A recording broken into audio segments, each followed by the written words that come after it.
Oh, baby. How's it going, everyone? Welcome to the Nintendo Prime Podcast, episode 22. We're back at it again. We have kind of a big week because there's a certain product behind me that launches this week. I don't know if you guys are aware of that or aware that that's no longer a functioning product. Beyond all of that, we also have Metroid Dread coming out. That's a huge deal, especially for all Metroid fans out there that have been waiting almost 20 plus years to have the conclusion of the original Metroid story. So there's all that happening, obviously, this week. And I don't know, was there a Smash event this week? I feel like possibly. I feel like a little something might have happened that I don't know how many people truly expected. They might have hoped and dreamed.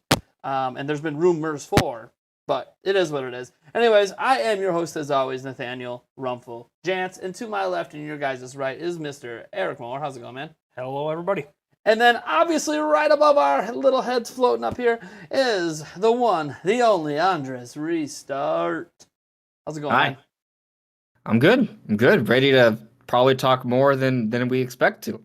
Well, we'll see. I'm going to try hard to keep us to a little bit of a limit. We'll see what happens. We kind of go as the flow goes on this podcast. You know how it is. Hi, everyone in the chat. How you guys doing? You guys having a good day? I hope so. So let's just jump right into, I guess, obviously the coup de grace news of the week that just happened. We're obviously talking about Smash Bros. The final character was announced. It is Sora. This isn't a spoiler for anybody. This is public knowledge. It's everywhere. Sora from Kingdom Hearts. And there was an additional announcement of all the Kingdom Hearts games coming to Switch, and we'll talk about that in a little bit. First, let's focus on the Smash side of things. So first off, a good choice. You guys like it? I think it was the best choice. The only other choice that might have been better or comparable would be Master Chief. Like those are like the two those are the two characters that I think were conceivable that they could have somehow pulled off and barely would have been able to do it, that would have actually satisfied the general audience in terms of like a final climactic character. Everything else either would have been impossible or not really satisfactory as a final climactic character. And I didn't expect it. I was prepared to not get like that big awesome final character. I was expecting something more middle ground. But we kind of always talked about Sora as a possibility. The one sort of hesitating factor is that Disney is even worse than Nintendo in terms of like working with them and allowing people to use their franchises. Yet it happened. EA do it. And it made me cry a little, and I'm not even a Kingdom Hearts fan, so I think it was pretty special. Yeah, it's pretty cool. Like when they unveiled them, first off, I'm like, no way. Like, we're gonna find out like this is just like a skin or some sort of weird thing, and the real character. It's gonna be one of those fake out moments. But I mean, it's hard to fake out when you have literally Mickey Mouse symbol pop up on the screen. It's kind of like like literally is impossible to happen as a joke unless Disney's cool with it. Mm-hmm. So the fact that Disney's cool with it was like, no, this has to be real. We are getting Sora. And it was a really cool moment, obviously, at the end of the official trailer when like Mario and Sora shake hands. It's kind of like a recognition of obviously the closure of adding content to Smash Bros. As well as recognizing a character that, while many people wanted Sora to be in Smash, whether you enjoy Kingdom Hearts or not, it was one of those, people didn't think it was going to be possible because there's a lot of companies involved that have to agree to things. And Sakurai made that actually very well known during the event. Shockingly, he brought up how difficult it was just to go through the process of adding this character and getting all the approvals and all the companies on board. And that he's even partially surprised that it actually came to fruition. Yeah. I mean, it's evident simply by the presentation, right? Yeah. Like, you look at what we got. Sure, I think everything they put in there was very well put together, but also the only, like, straight-up Disney character that's outside of Kingdom Hearts is it was just the keychain. Everything else is, like, straight from Kingdom Hearts. Like, we saw no other Disney characters there, right? Like, I thought maybe we might see, like, Mickey and Daffy because they're supposed to be like his partners in crime, right? Like I'm not a big Kingdom Hearts fan, but I know that usually they're like alongside him in the party, and they were not at all. So, and they're not even in like those background little circular things on the stage either, which usually have them apparently. So it's evident that there were concessions needed to be made for this to even be possible. So they needed to limit the amount of Disney fanfare, even though this is a Disney-owned character. But they made it work, and I even as an outsider looking in, I feel like they did a great job.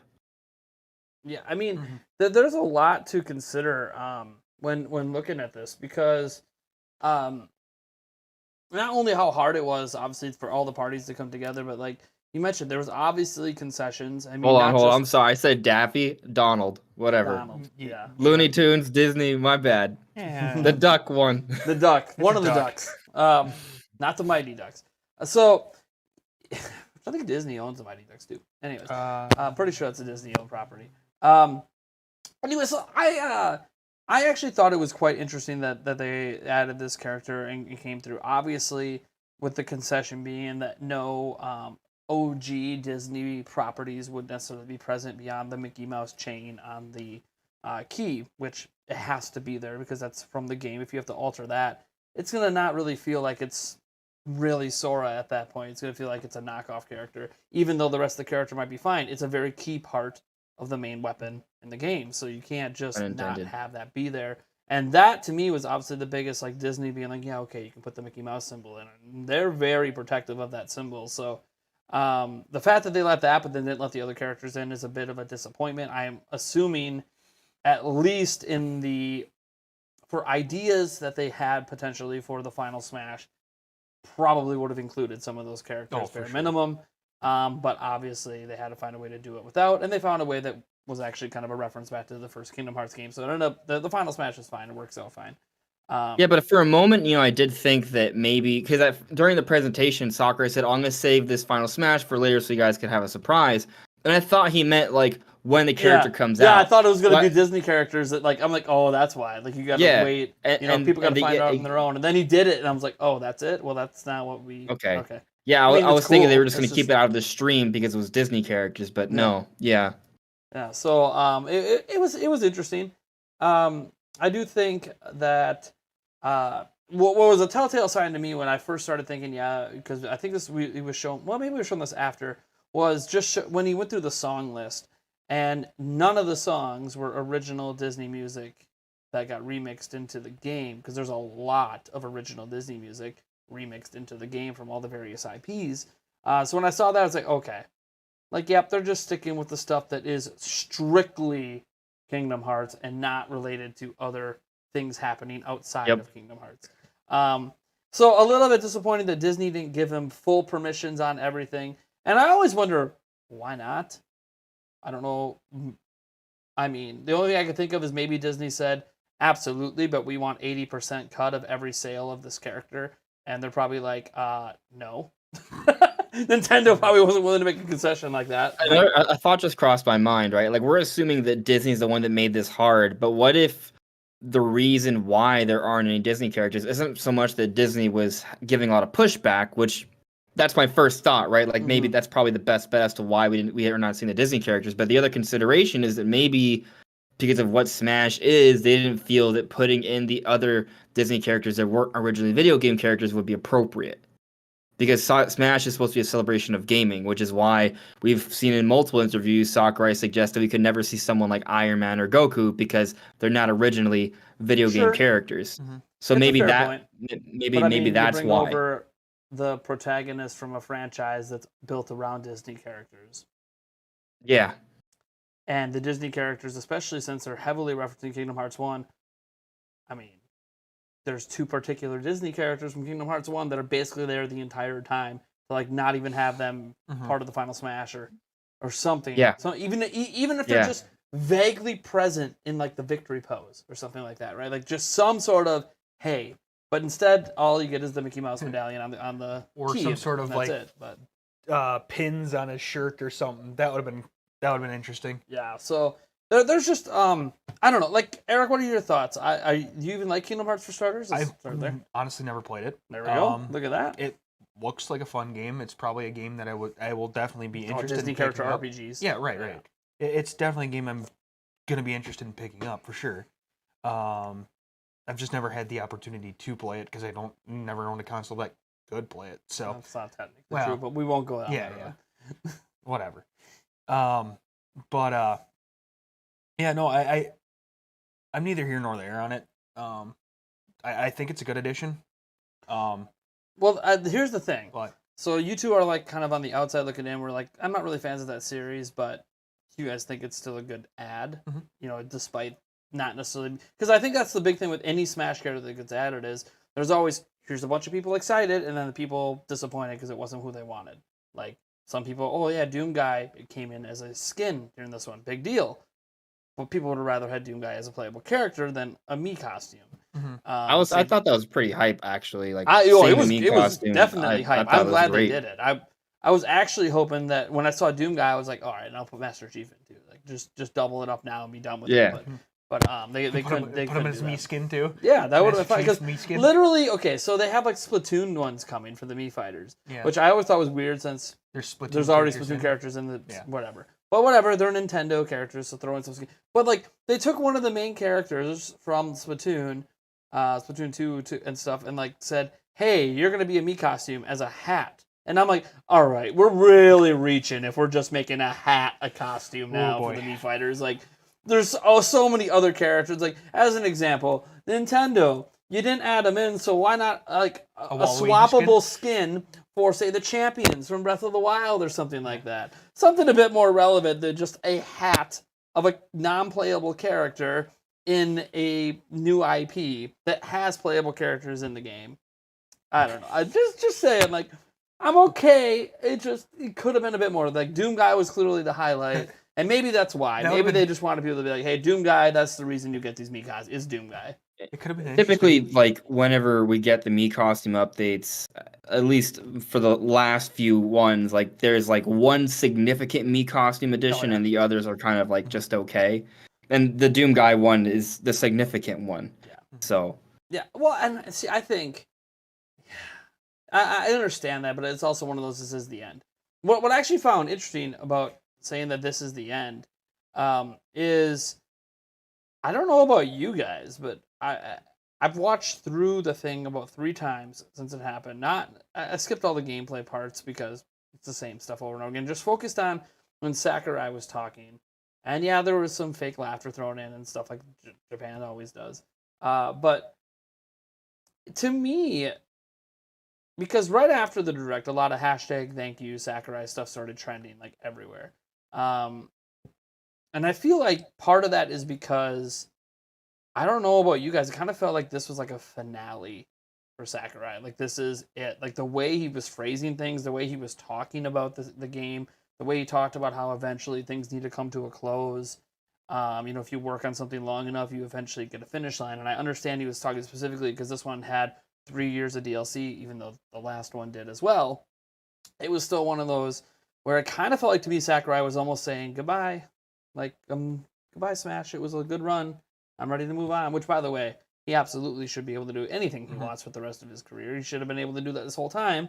But I obviously think, obviously his friendship with Iwata that kept him going for so long.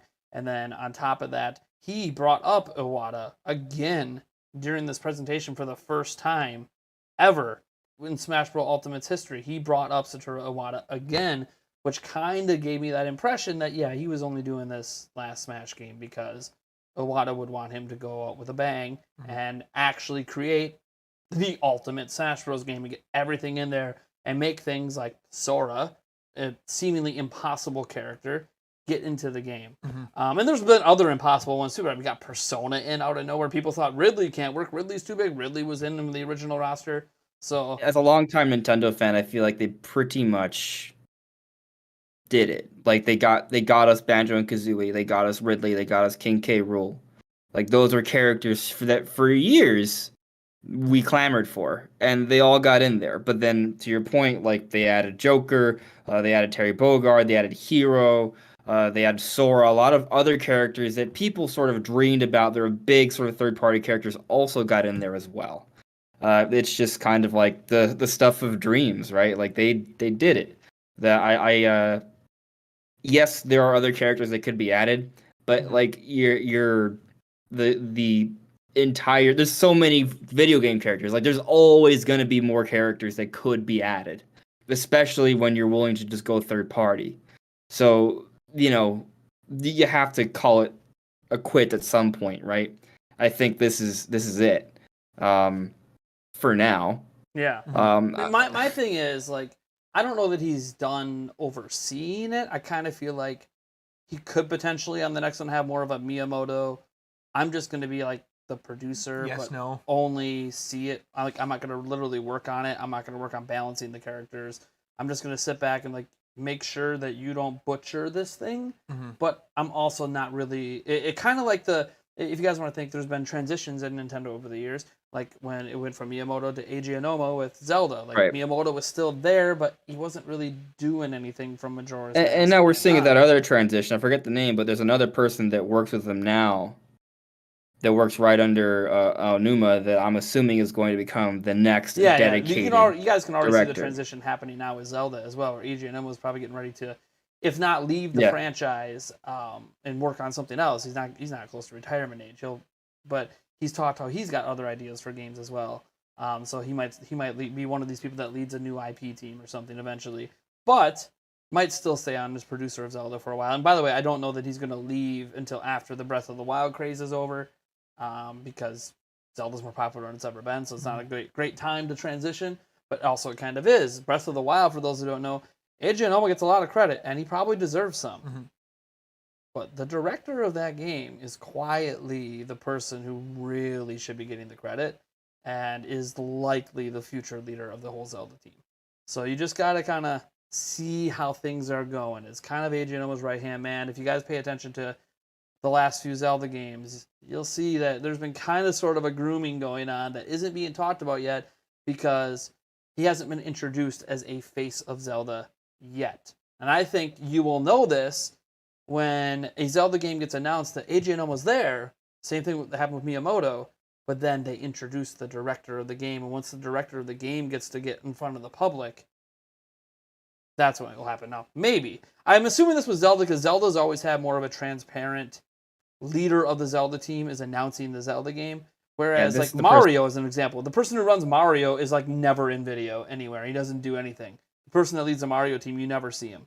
They just say, Miyamoto, you announce Mario, or, hey, you announce this, but I'm not even part. It doesn't matter. You announce it because you're a bigger advertising thing. So it could be one of those things where Eiji Aonomo always announces Zelda games moving forward. But I have a feeling you're going to slowly see transitions into him bringing the director in to be like, hey, this is the guy you should be interviewing. This is the guy who, is on the ground level. I'm just kind of in the background, Just for the record, the other person I was referring to is Hidemaru Fujibayashi. Yep. So, like, we've seen him come up a few times. Yeah, he's been in a number of interviews. Yeah. So it could potentially be him. Now, obviously, Aonuma still has a heavy role with Zelda, but conceivably Fujibayashi could be the next lead guy for the Zelda team if Aonuma ever steps down. Yep. Which it seems like they're heading in that direction. Now, for Sakurai doesn't even work for Nintendo, right? Nope. He's contracted by Nintendo. He used to work for Nintendo. That's why he's a creator of Kirby, but Kirby's owned by Nintendo. That's how, if I'm not mistaken. That's where Sakurai came from, was how. Yeah, so now whenever you see Kirby games, they're not actually done by Sakurai. But Sakurai is the father of Kirby, though, so it's kind of funny how that works. So it's going to be different, but I'm not even sure we'll see a transitional phase. Because obviously this transition is going on for years between Aonuma and Fujibayashi, assuming Fujibayashi is going to be the guy, right? It might be someone else.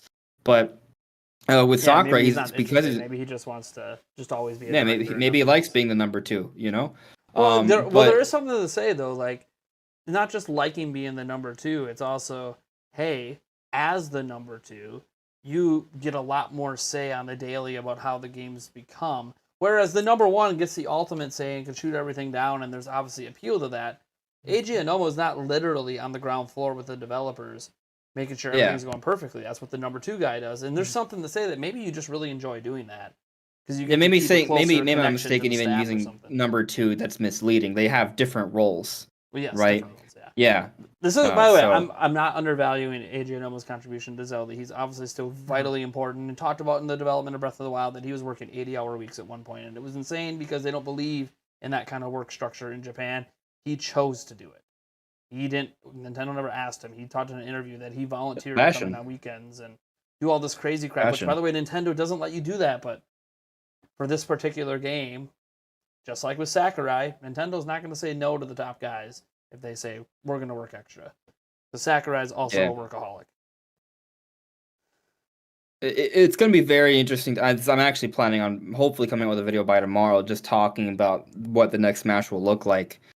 Because we don't know. We don't know what direction it's going to go. Because maybe Nintendo asks Sakurai again, they may. But beforehand, it was always Iwata who would ask Sakurai, and Sakurai would be like, well, I got to do it for you, bud. Right? Mm. Now, that's no longer the case because Iwata passed away. So, you know, it's going to be different. And it does seem like this was like maybe Sakurai's greatest work. Right. And to your point, you know, he did have like a bit of a conclusive monologue. And we've never really seen him be this vocal before and this connected to us. So it wasn't like for Smash for Wii U and 3DS. It was treated a little differently. Now, you could attribute that to more of the times as opposed to him wanting to have more of an actor role to say goodbye. I do feel like a lot of it simply having to do with the times and the direction they decided to take with Smash Ultimate, because now social media is a much bigger deal and the presents and directs and things. But I am inclined to think that this is the last time Sakurai will be this involved.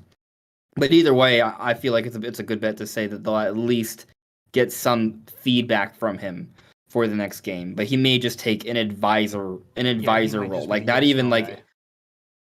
Maybe not even in like throughout the entire process. Maybe just like occasionally. Maybe just in the early stages. Mm-hmm. Yeah, I mean it's gonna be interesting because obviously we have to see whatever Sakurai does next.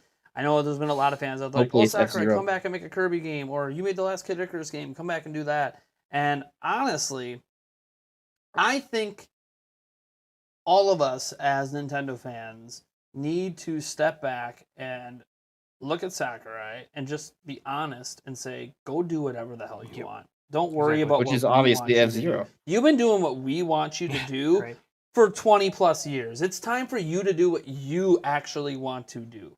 Like, he has talked so many times in his Famitsu columns about all his interest in all these other games. We found out in this thread that he has played and beat every single Kingdom Hearts game. Like, yeah, he's a gamer. Like, he's legitimately a gamer. He doesn't just own systems to make it into some video presentation that he said is no budget, and that's why it's filmed at his house, which I totally believe it's no budget, because I know what it's like to not have a budget and have to make videos.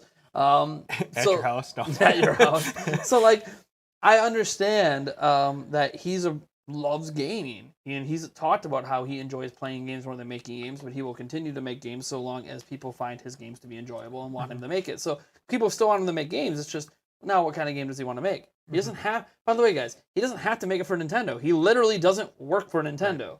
He's contracted on a per game basis. Now, obviously, I would assume he's close with Nintendo. He would talk to Nintendo. They have a healthy relationship. Yeah. So there is a relationship where he's not going to suddenly shun Nintendo and say, screw you, and go make games for PlayStation. And he very well might make a game for PlayStation. But he wouldn't just exclude Nintendo from the initial conversations of whatever his next project's going to be. Because I'm sure, one, Nintendo would have stuff to present to him as an idea and as a new contract. And two, he might have idea and be like, hey, Nintendo, are you cool if I do this? No, yes, no, cool. If you're not, it's fine. Or maybe he really wants to go. Maybe he wants to make a PC game. Maybe he wants to make, like, everyone looks at these big AAA games that he does, and maybe that isn't even what he wants to make anymore. Maybe he wants to make smaller indie titles. You know, we don't maybe he makes an indie title or two as a break, as an in-between, and then his next big project is back with Nintendo. You know, like, that's a possibility. And again, all I care, which, by the way, I don't want Sakurai to stop making games for Nintendo, but even if that happens, I can't get mad about it, man. You gave the best part of your youth and development years to Nintendo. I can't, like, you gave us Kirby, obviously you gave us Smash Bros, and it gave us the greatest crossover in gaming history. That is what Super Smash Bros. Ultimate is. 89 different, I mean, he threw all the stats up, all the different games that are represented. I loved how he did it, like the final credits. And it's insane. And now we have Doom in here, which, I mean, just awesome. And as Brian C. with a $2 super chat earlier said, you know, better to see it as a Mii skin than not at all. Absolutely. I'd rather have the Mii skin than not. And by the way, it's a really badass looking Mii skin. Not all the Mii skins always look It's great. not like, it's one of the enhanced Mii costumes, right? It looks, this it's one almost like an entire really costume. Now, I get the moveset's going to be the same as all the other cannon shooters, but it doesn't matter. It's just a really cool looking costume that people are probably going to love playing with. Yeah. I've like mentioned it already a couple of times. I just wanted to like have it as like a clear point. I will love it. Love it. I'm just putting the idea out there into existence. I mentioned it on stream a couple days ago. Sakurai, I know you want to do what you want to do, but I'm hoping what you want to do is to make the next F-Zero. Because I think you do a great job. I like he was able to revitalize Kid Icarus. Like imagine if he were just to take another Nintendo IP that he loves and just go at it from his perspective and let's see what happens. He's very good at making multiplayer games. He's very good at making fast-paced games. I'm pretty darn sure that if he were to take his team, they could absolutely kill it with a new F-Zero. Just saying.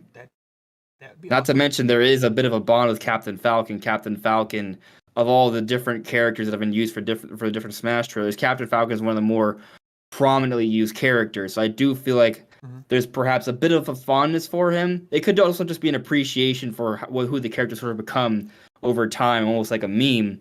But I don't know. Just saying. I feel like of all the things that Sakurai might like go back and like do, I feel like F-Zero is like not out of the question. That's just my own personal bias / speculation. There's no tangible evidence whatsoever that suggests that. Yeah, I like it. That's definitely some bias. Since he's got literally no history making racing games. He could do it. I like the he likes motorcycles. He can do anything. Yeah. As long as he's got the ideas, he'll make it happen. Well, but it's also one of those. What about Kirby? That really sounds like I really want this to happen. Kirby Air Ride. Didn't Sakurai do Kirby Air Ride? Yeah, he did Kirby Air Ride, and that's a racing game. Owned. He's done a racing game. He's got it. He's done online. He's done racing games. He's had a whole bunch of characters on screen. Knockoff F-Zero racing game that's not the real F-Zero game. No, that's what Kirby Air Ride was. It was a knockoff Kirby racing game. It's not really a Kirby game. Yeah, but it's like the best Kirby spinoff ever. There's some people that might debate with you on that one. Yeah, you may be right. Pretty good game. It's pretty good. A comment here I think is interesting. So Semper Compellus mentions, so if you think the suits at the big Nintendo will invest capital in developing new games while they can sell their old titles, you don't know much about the suits. And it's obvious that all of the major studios, this isn't just a Nintendo thing. This is Square, this is EA, Ubisoft, Microsoft, Sony. Everyone leans into their established IP that's going to sell a lot. That's not a shocking thing. But I will say this, that beyond obviously the president of Nintendo of Japan stating that they're going to focus on new IP, which again, we haven't necessarily seen that come to fruition since he made those statements. Oh, we have. But here's things we can not since those statements. No, with the monkey wrench of COVID though. Well, again, I'm just saying since he made those statements, we haven't seen what happened. But if you don't think Nintendo will invest in new IP, then what the hell do you think they've been doing for the last 10 years? Splatoon was a brand new IP on Wii U, a failed system, and now it's one of their largest IPs they have, and we're about to get the third one. They had ARMS in year one. That was a brand new IP. And if you don't think that they'll invest money in new IP in general, then how the hell did we get that one game by Platinum? Astral Chain. Astral Chain, yeah. Astral Chain was fully paid for and invested by Nintendo. Nintendo kept Bayonetta alive, which is a relatively newer franchise. For all intents and purposes, Granted, it's basically a new IP for Nintendo. But they kept it alive. And then also, look at Xenoblade. They funded Daemon X Machina. They funded Golf Story. Yeah. They funded Snipper Clips. 1-2 Switch. How many, what more can Nintendo do to prove to you that they make new IPs all the damn time? They don't all blow up. They don't all become the next Splatoon. They want to see a new IP that's like a Legend of Zelda or Super Mario or like a Metroid Prime. We haven't gotten like a new IP that's like this big open world adventure. Nintendo doesn't have that many big open world adventure games, to be fair. Like it's not like a staple of Nintendo to have those kind of games. But I think what we're seeing from Nintendo now.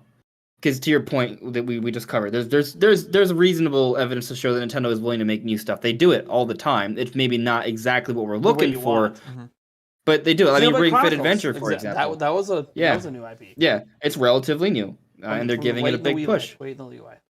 But look at what they're doing now with Metroid and Kirby and what's rumored for Donkey Kong. Kirby obviously has been done a lot, but now they're going at it from a different angle in 3D. That's going to change the franchise's future. Metroid. They are reviving Metroid. We're getting Metroid Dread this year. Now, apparently, we're getting a Metroid Prime remake, remaster. It's been in the work for 2 or 3 years. And then after that, Prime 4. Like, clearly, there's a big plan to bring back Metroid and strong. Like, Metroid's not just going to be a game we get every 5 or 10 years. Nintendo seems to have a plan here. We hope, right? we hope. If after Metroid Prime 4 comes out, we might not get another one for 5 or 10 years. Let's wait and see how they perform. We'll see, but I think you'll agree with me that it does seem the direction Nintendo is taking with this is to kind of make it more of a recurring franchise again. The other day I was talking about it on stream. I think they're taking their best shot right now. And if this best shot doesn't work, then I don't know that you're going to see Metroid again. We need to wait for the shots to work. We need to wait. I think Dread's going to sell well. I think Prime 1 Remake will sell well. I think Prime 4 will sell well. But 88 on Metacritic? I think isn't reality. Yeah. Reality is Metroid's never really sold well. So let's wait till the sales happen. Then we can start to say, oh, okay, now it's going to be a more regular franchise. But I think you agree with me that Nintendo's intent is to try and make Metroid a consistent selling franchise so it can become something they can bring back more frequently. Sure. I was talking about it the other day. You look at the early 2000s, even when Metroid wasn't like the biggest seller, there were a lot of Metroid games that came out in that first decade of the 21st century. So let me just kind of list them off right here. Metroid Prime 1, Metroid Prime 2, Metroid Prime 3, Metroid Prime Trilogy, Metroid Fusion, Metroid Prime Hunters, Metroid Prime Hunters, the trial that came out on DS, it was like a different sort of level, Metroid Prime Pinball, Metroid Other M. I might be missing something else, but those 9 all came out within like 8 or 9 years of each other. That's a lot. Oh, Metroid Zero Mission. So yeah, there's like 10 Metroid games that came out in like a 10-year span almost, slightly less. Nintendo did try and use the Metroid franchise back then. Not as successfully, but they did. And now it's looking like Nintendo wants to do something similar again. We'll see how it pans out, but I think it shows that Nintendo does want to bring back some of their franchises in hopes that they become consistent sellers. That way there's more variety and there's obviously more sales. So they're doing this with Metroid. They're supposedly doing it with Donkey Kong. You look at how they have multiple voice actors for Donkey Kong characters in the Mario movie coming out next holiday. They just announced we knew about it for a while already because of the blueprints and such, but they officially announced the Donkey Kong expansion to Super Nintendo World, why Donkey Kong? Like, why not Animal Crossing, Pokemon, or Zelda, or which are like way bigger? Because they have a plan for Donkey Kong. So it seems like Nintendo also wants to bring back Donkey Kong, maybe similar to the way they're trying to bring back Metroid. So those are the 2 franchises that are dormant or dead franchises that they're resurrecting, right? Who knows what's next? Like, I think what we're seeing right now that Switch is proving to be successful and we're getting close to year 5, is that now Nintendo's gonna they already have like the Zelda, Mario, Pokemon, Animal Crossing, Splatoon. They've already kind of established good selling legs and they know they can rely on those. I think they're going to take this opportunity to bring back other franchises and see if those can also become healthy, consistent sellers. And that may include some new IPs by the time everything's said and done. Bayonetta 3 might also become one of those as well. Like, obviously, Bayonetta has been a known thing, but Bayonetta hasn't been like a 5+ million seller. I'm not saying it'll be that way from Bayonetta 3, but it might at least beat up Bayonetta 2, right? Like, it has an opportunity to gain a much larger audience. So right now, I just feel like in general, we're seeing a situation where Nintendo is taking a lot of their other previous franchises, giving them a new opportunity to establish a much larger audience. And as you brought up earlier, Nate, there is already evidence that Nintendo has tried out some new IPs, and from what they said in interviews, there are more on the way. Games aren't developed overnight. They take time, take a few years, so we may not see some of those until next year or the year after. So there's a plan here. It's not just going to be Mario, Zelda, Animal Crossing, and Splatoon forever. There's more things on the way. Well, absolutely. I mean, what franchises do you want to see them revive, Eric? I mean, besides Snowboard Kids. I mean, we obviously know Snowboard Kids for you. Yeah. Sakurai, make Snowboard Kids. Right, right. No, I don't know. But one thing I will give, I honestly don't. My brain's not functioning enough for that part of it. I have one thought right now, and all right, get that thought out. What do you got? I know one thing that is going to be, I think, that looks like it's in favor of Metroid, though. For some reason, I don't know if it's, like, I don't know if I'm wrong on this, but it seems like Switch owners are different from, like, past console owners, and their willingness to try new games, or games that they haven't played before. Because it seems like any of these kind of games that are coming out that are, quote-unquote new or things like that, they seem to be selling like the best of the franchise, or this or or it's a that. brand new Right. game like this. Sold Oh, yeah. millions of copies on Switch. Right. So, that's Yeah. hopefully one thing I've kind of noticed. I don't know if I'm right or not, but with Switch owners, they seem to be more willing to try different games than what they've, maybe have done in the past or stuff like Yeah. that. And, Well, I think the Switch audience, there's a general conversation to be had that the Switch audience is very different from past Nintendo systems. Not that all you guys watching and aren't hardcore Nintendo fans have been playing a whole bunch of stuff. Obviously, we run a Nintendo YouTube channel. We're talking about like the larger part of the audience, the mainstream. larger audience. There's 100 million people who own Switches, and it's Nintendo's second best-selling home console of all time, well on pace to eventually become its second best-selling system of all time. It's got to pass Game Boy next, and then we'll see if it actually catches up to DS and passes it. But it will. It's got a chance. We'll see what happens. I'm already all in on it. I'm already all in. We'll see. We'll see. Yeah. And this system might actually help that. We'll see. Yeah. But the thing We haven't is, even gotten a price drop yet. yeah, It's gonna thing happen. is, right. I think that the audience just seems to be one that's not like, you remember like when we blew up, right? Okay, that was blowing up with a lot of children, a lot of parents. It was a great family system, and a lot like of 2 or obviously 3 grandparents. games. There's a lot of group homes even to this day, elderly places that are still rocking Wii's because it gets them moving. It actually is a good exercise for people who otherwise wouldn't be moving. And they enjoy it because it's things they know. It's ingrained in their heads forever. Tennis and bowling and all this stuff. So that's cool. And then on top of that, that audience was just different from everything else. That's why everyone said that audience is lightning in a bottle. That was the quote-unquote casual crowd before smartphones existed.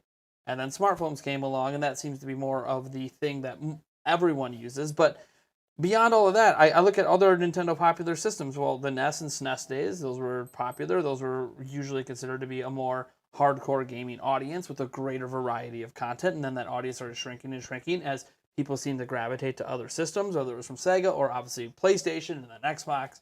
So the thing is Nintendo's audience on Switch, and this is an old thing they put out like back in 2018. Nintendo mentioned that something like 85% of their audience was over the age of 18.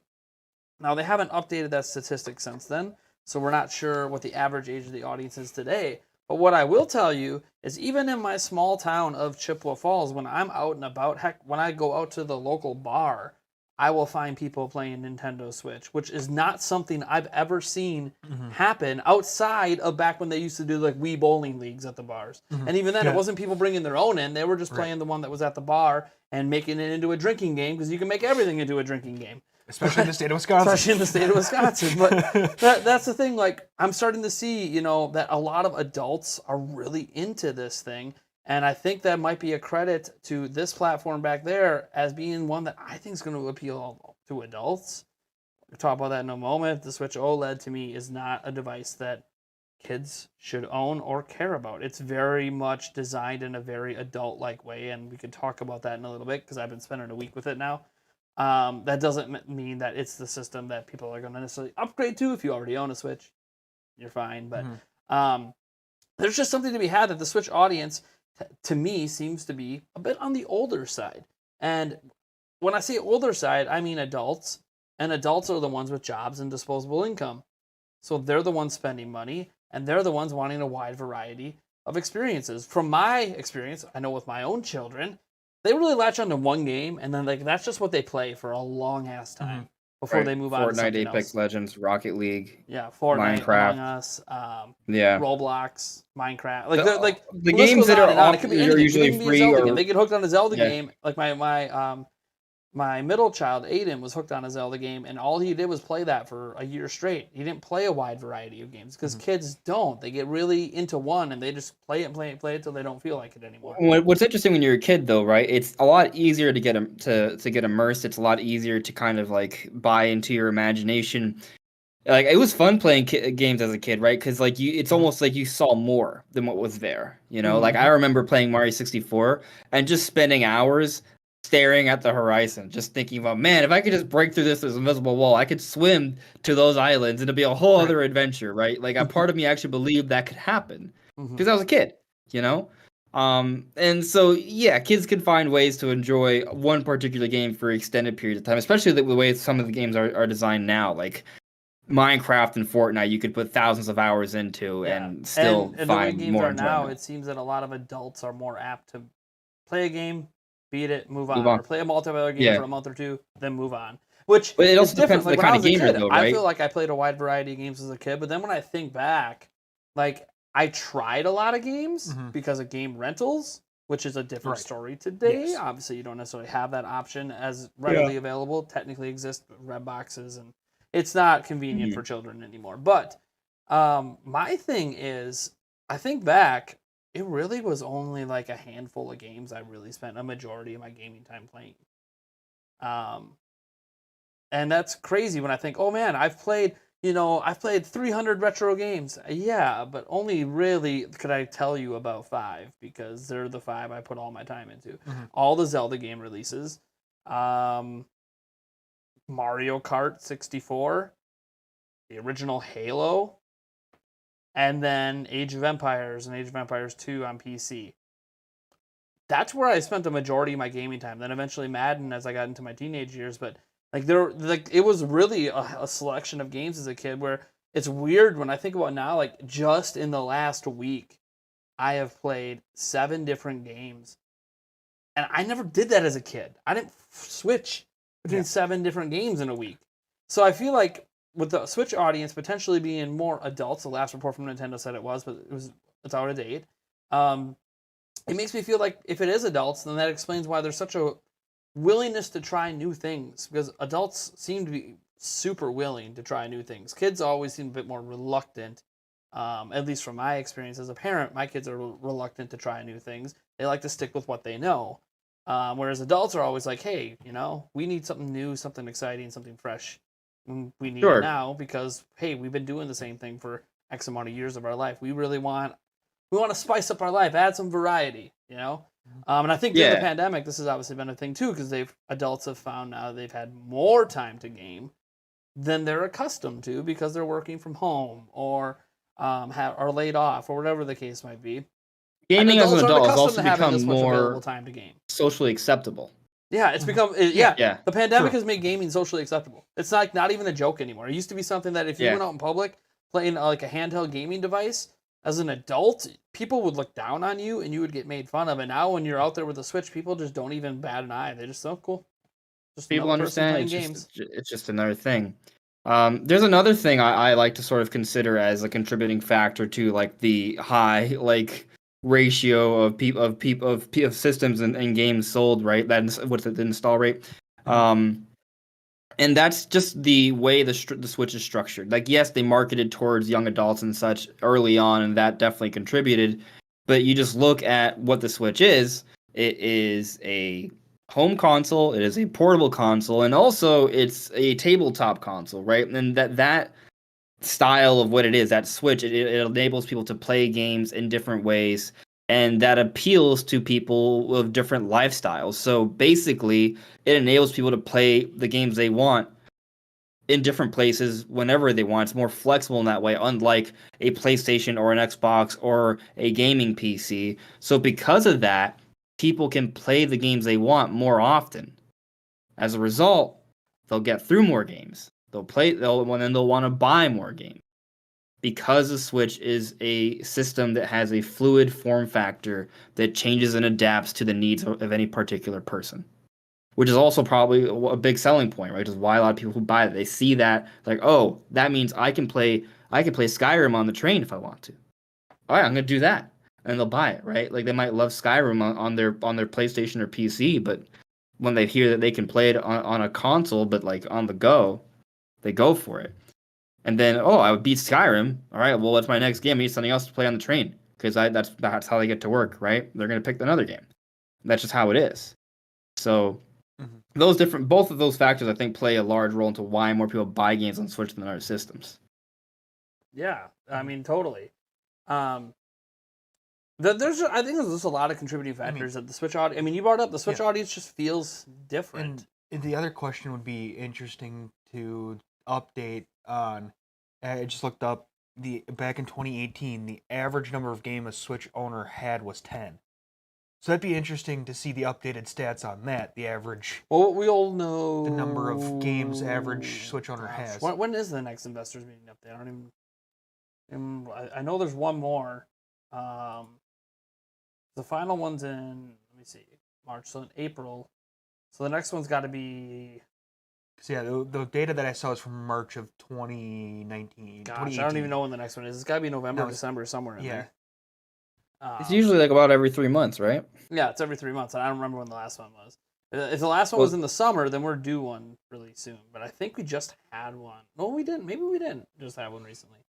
But that'd be interesting to see. I should look. The average someone in the comments should go look up the dates that they each. Let us know when the last time they had investors meeting. Switch owners has. Because when we get that, we'll have an up-to-date number. There is a number as of the last investors meeting. You can look at total games sold and console sold, and I think it's under 10 now, but I don't. I obviously we don't have the most up-to-date figures at this moment. So Nintendo, by the way, is the only one who knows the grand total of games sold. It's funny. So I've discovered that apparently some of the publishers aren't even aware of how many of their games sold on a particular platform for several months. It's really weird. I don't understand how those payment structures work, and then they figure it all out. Nintendo obviously knows because they know how many games got shipped, how many cartridges got bought, how many digital copies were sold. All that. The Nintendo has all the data. But anyways, so I guess is there anything else you guys wanted to talk about Metroid Dread? We had a brief little Metroid talk for a little bit there. I mean, it comes out in a couple days. Obviously, I think a bunch of previews or reviews or something dropped today. At least some of the embargo lifted on Metroid Dread today, as well as Switch OLED. And I find interesting just so much that Metroid Dread has leaked, guys. It's been leaked almost a week at this point. It leaked like last Friday. And then what happened earlier this week is, outside of the fact that someone in the media leaked it last Friday, where there was a ROM available online and there was video files everywhere, is that, again, retailers keep breaking street dates. So a bunch of people got their retail copies early. Some of them just sent in the mail from online retail. So a bunch of people are already enjoying Metroid Dread right now. So yeah, there's spoilers and everything's everywhere. I heard. I'm curious on this point. Again, it's not a spoiler because I don't know. I have just heard from somebody who has completed the game. The story's going to apparently be really controversial. I don't know why. Well, I've seen some reviews and they've said the story's really good. But we'll see. I have no idea. We'll see. I think the thing is, it's kind of like when you got to Mass Effect 3. And that was supposed to be the closing of a story. And then you made all these choices, but then the original ending was everyone got the same ending. So it felt like your choices didn't matter. And that's what made people mad about Mass Effect 3, was when it only had the one ending. It's like, then what the hell was the point of all the choices we made in the last 3 games? It culminated in the exact same thing no matter what. And I don't know what's going to be controversial about this potential story, but it's one of those, hey, it is the closing out of the original Metroid story. And I think there's just, it's been so long and nobody thought the closeout was ever going to happen anymore, is that maybe people just formulated in their minds what they thought should be the end. That's possible. And that this might not line up with their opinion over all these decades about how Metroid should end. By the way, when we say Metroid ending, it's not the end of the franchise, guys. We just got done talking about how they clearly have plans to potentially keep this thing going for a while. This is just the end of this particular story arc in Metroid. Samus is going to move on. There'll probably still be more. If this side scroll, I don't know, man. What if Samus is dead? We don't know what happens in Metroid. Maybe. I mean, maybe, and then that's all we have left to Prime games that happen in a different universe. I have no idea. We'll have to wait and see. But I assume if this game sells really well, guys, as a side-scrolling a Metroid game that has had obviously a pretty decent budget put in. You guys seen some of the cutscenes in the marketing material? They didn't cheap out on this game. So if this sells really well, I clearly think we're going to get another side-scrolling Metroid game at some point after Prime 4. And they might even start rotating. They might do what Zelda did for a long time, where they rotate from the top down to the giant open games. Okay, well now they get the side-scrolling to the giant Prime-style games. And they might just start rotating. And to me, that would be a beautiful thing as a Metroid fan, to just know every 3 years we might get something major from Metroid. It may also give us spin-offs as well, like to potential. tie those over. Like for I example, mean, we got Age of they Calamity have for Zelda, attempted right? spin-offs, to be clear. Multiple times. They haven't worked out any of the times they've tried it. Oh, yeah, And Metroid the Prime sad Hunters. thing is, the last spin-off was actually really good. It was just very ill-timed, and they probably shouldn't have used the name they used. Also, just online sucked on 3DS. Well, but... yeah, it wasn't also the best device to do. Well, Federation Force was fun. Like I thought it was a cool game, but the idea was it was like a co-op game, like to play with your friend, right? And I tried doing that, but every time I would play, it was on the wrong device. It would just the missions would we'd get dropped just because after playing for 10, 15 minutes, you just get dropped for mission, and eventually we just gave up. It's because it would happen consistently. Kind of what happened with Triforce Heroes too, to be honest. But yeah, well, some really good ideas that just aren't really on the systems they should be on. Yeah, or you'd have the a-hole that just kept picking you up, throwing you off the edge. That's all they did. Oh yeah, in Triforce Heroes, yeah, that was. Also, Metroid Prime Hunters is another option. That was one of those, just like that Metroid game. It's one of those games that's a lot better than people think it is, but only when it works. Right. And like unfortunately, the system it's tied to, and the online connection that you have on that system can be not great. All right. So, anything else about Metroid Dread outside of, hey guys, keep avoiding spoilers. You don't got to worry about it on my channel. I don't have the game. I'm out looking at the spoiler videos. I'll give final impressions on it at some point next week for those who care. It's not going to be a video I expect to perform very well, so I'm not going to spend a ton of time necessarily editing it like crazy. But you'll get a decent video out and at least get my opinions on the game. But any guys got any final thoughts on Dread before it gets here outside of just hype? I just hope it does well, just for Metroid fans. Oh, man, I mean, it has to do well because we have to make RGT85 play Balan Wonderland on live stream and complete the game like 100%. He made the bet. He made the bet. It only, by the way, it doesn't even have to be like crazy. It only has to sell 3 million copies, like to do it. So, bro, I think it's gonna sell 5. That's what I think too. But it only has to hit 3. I just want to see him forced to play Balan Wonderland all the way through. And RGT85, I don't know if you're watching right now. I caught your video, you bastard, where you clipped out me dancing on my live stream on Friday. You bastard. You won't even DM me back, and you're going to put that clip in your video. You... God damn it, RGT. Anyways, all in good fun. All right, so I guess let's talk a little bit. There's some things I want to say about Metroid. Oh yeah, go for it. Like I feel like I haven't even scratched the surface. Go. No, don't worry, we won't go that deep. We won't go that deep. But I do kind of want to talk a little bit about we're getting reviews, right? Like on Metacritic, it's at an 88, which is really good. That's really good. That puts it in territory of Game of the Year nomination, kind of good.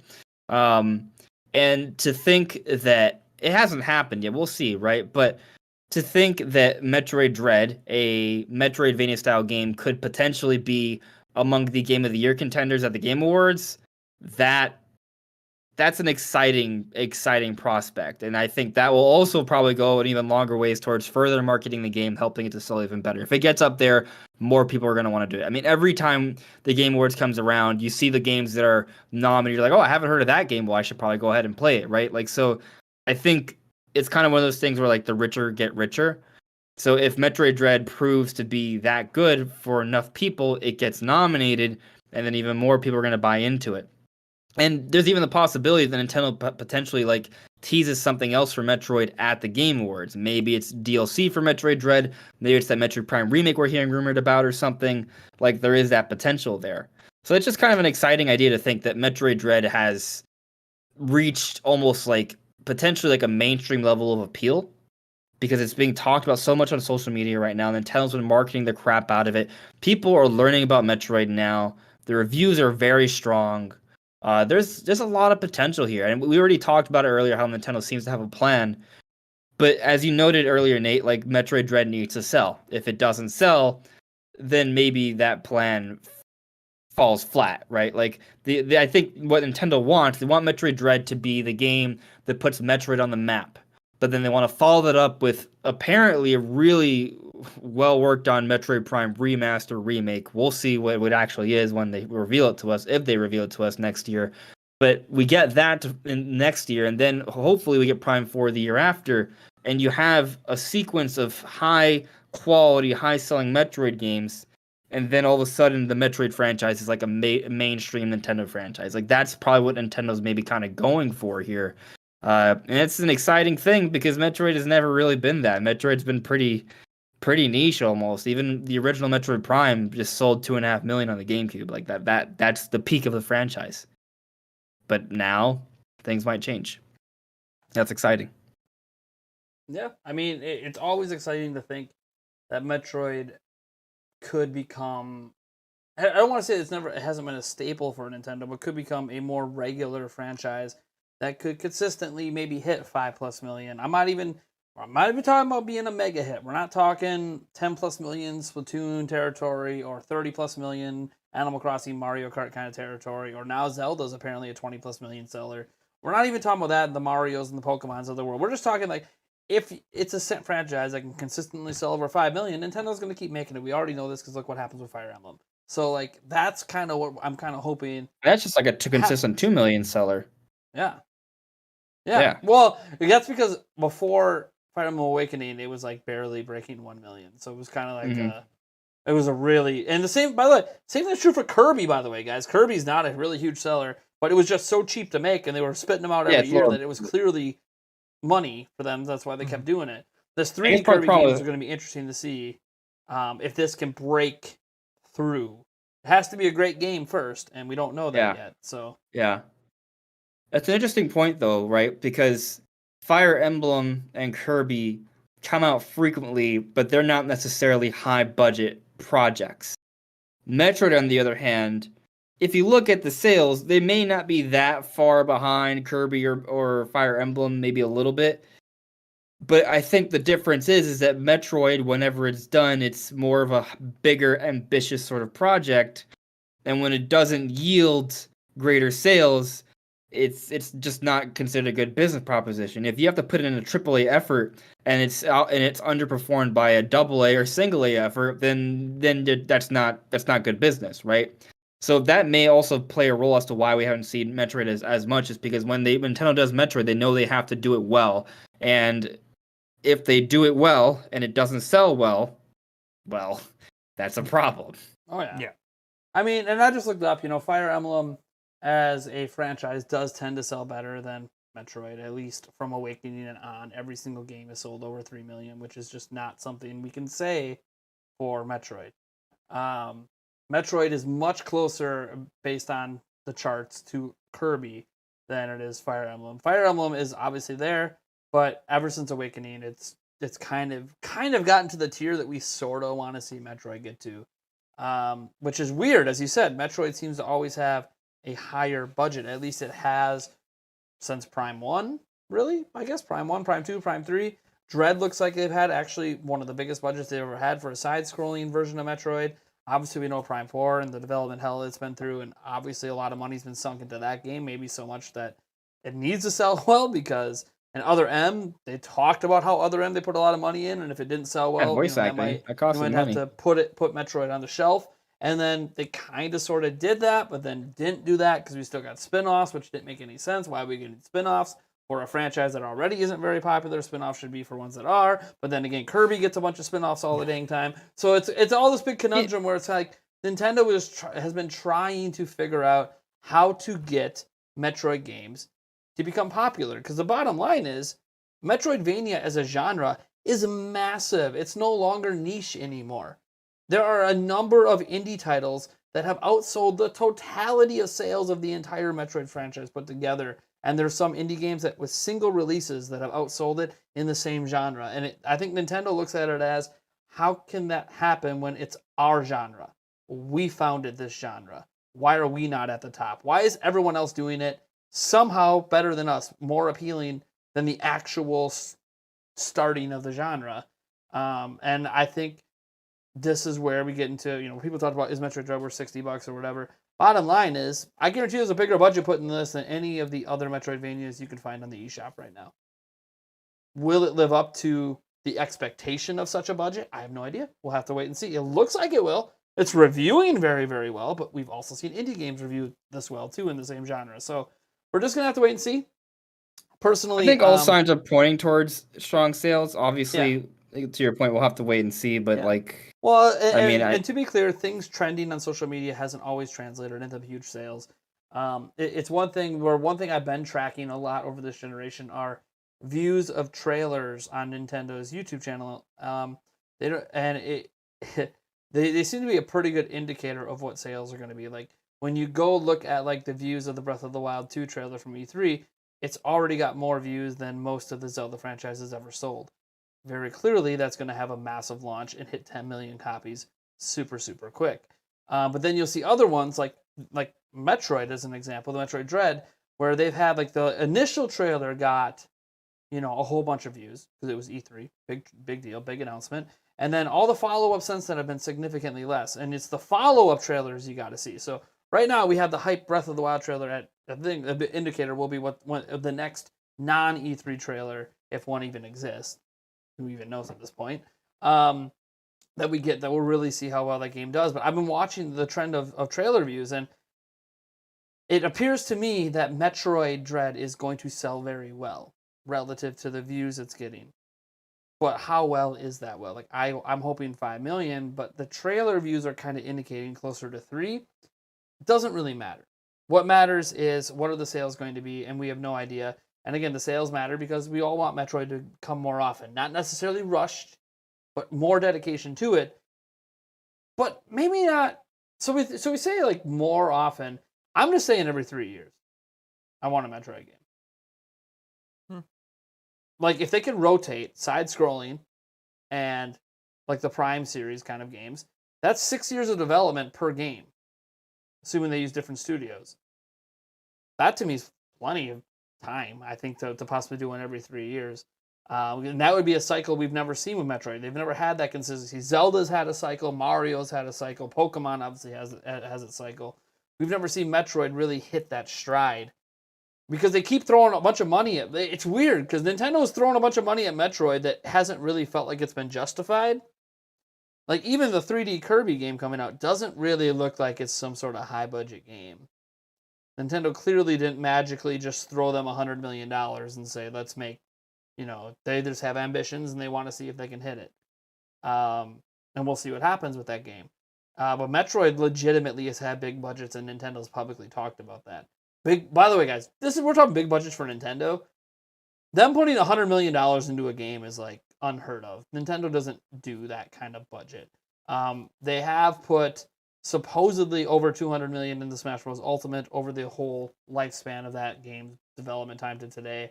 And Breath of the Wild was reportedly over $300 million, and that's the most expensive game they've ever made. Which you can understand then why they kept pushing it to launch a new system, because Wii U was definitely not going to sell enough copies on its own to justify what they spent on that game. Can I ask you a question? Yeah, sure. Because while you've been talking, I've just been looking at like the Nintendo's YouTube page, right? And like just kind of looking at the views, like kind of like seeing your point.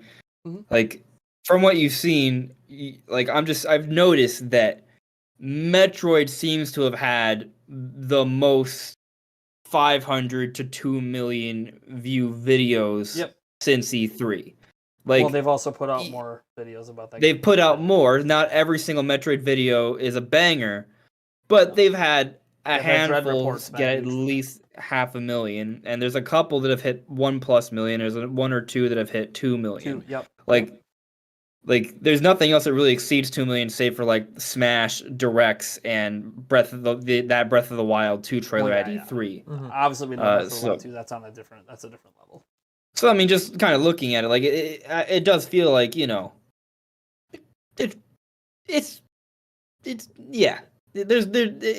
seems like just based off that Metroid's got something going for it. So Taker610 threw a $5 at us. Thank you so much, man. He said, Wii plus Switch is greater than 200 million in sales. N64, GameCube, Wii U is less than 70 million. I'm assuming he means combined. Is the casual market the biggest key to Nintendo's success? Are portables casual targeted? I don't really I- feel like the Switch audience is the same as the Wii audience, though. I don't think that's a fair. Yeah, if someone buys a dedicated video game platform that solely plays video games, or that's the primary function of that, like obviously you can play Netflix and stuff on, but you're not buying a PlayStation 5 for Netflix. You might use the Netflix app on it, but that's not why you bought it.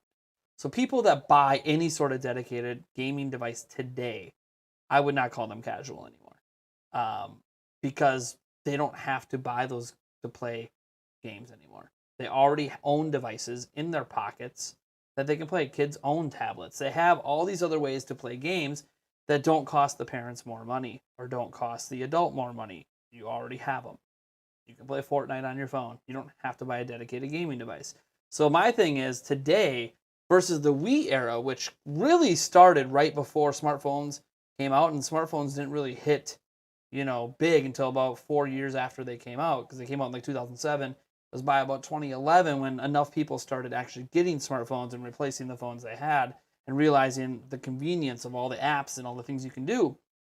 I think today in 2021, if you're buying a dedicated gaming platform, you're not casual anymore. Here's the thing too. We also have to be careful about that term casual, because Casual I feel back then like implied something different than what it is now. yeah, like casual used to imply that you barely played games. You might pick up a Wii and you'd play Wii Sports for a week, and then you might not touch your Wii again for 9 years. That's kind of what it implied. As a casual gamer is exactly what the word casual means. Casual implied that you're casually 90 years consume old. games. You don't get super into them, and you move on with your day. If you bought a dedicated gaming device, it was probably because of one game you saw, and then you played that game a little bit, and then you were done, and it collected dust. But that's not what casual has really morphed into today. Casual now means a broader audience.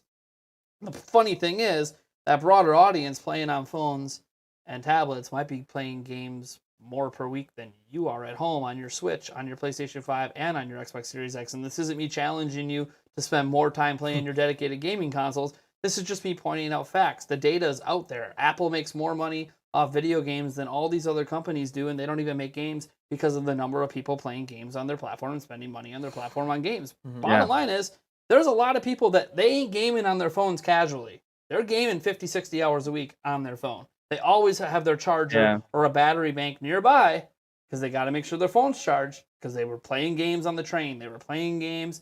We talked about the Switch before, how you can play it on the train. That's what people have been doing with their phones this whole time too. As an example, Eric, I know, every time I'm around this guy, he's playing games on his phone. Yeah. It's insane. But it's a different thing.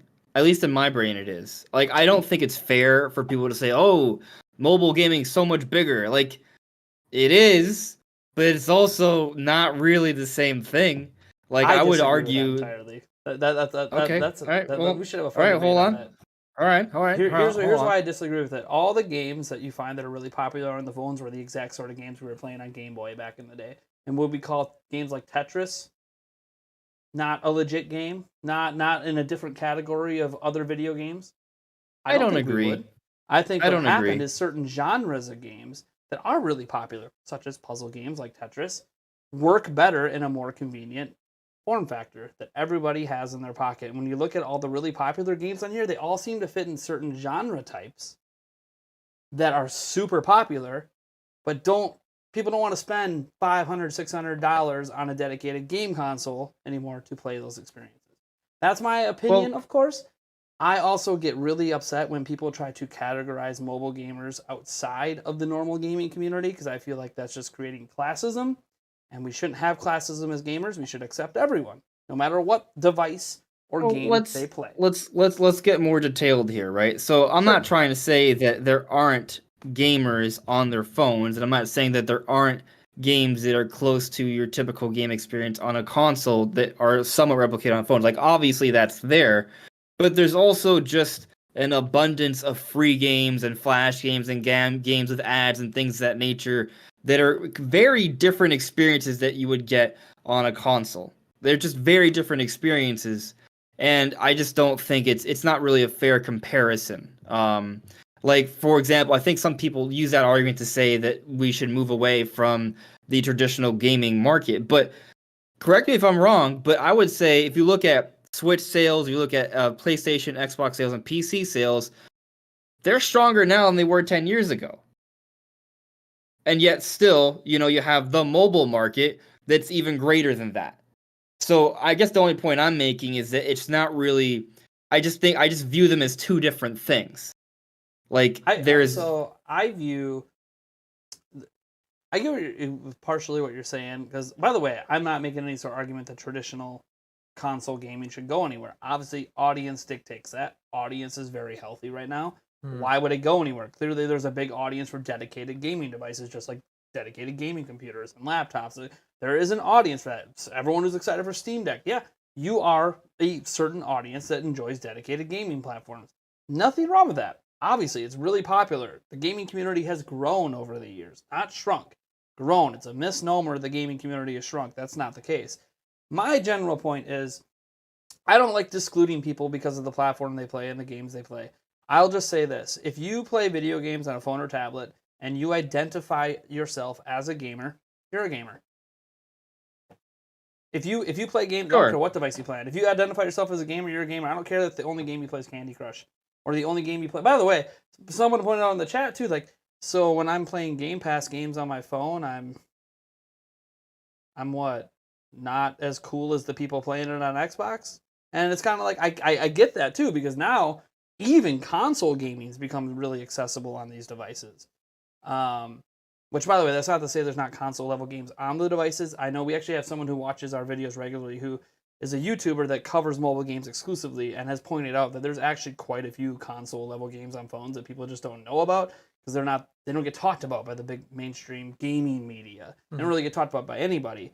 So you really have to dig to find them, and that's the conundrum of phone. Is as big as the audience is, it's really hard unless you're a company that's already established in there to really get noticed. Like if Zynga releases a brand new mobile game, you'll hear about it because it'll be advertised in every other popular mobile game they have.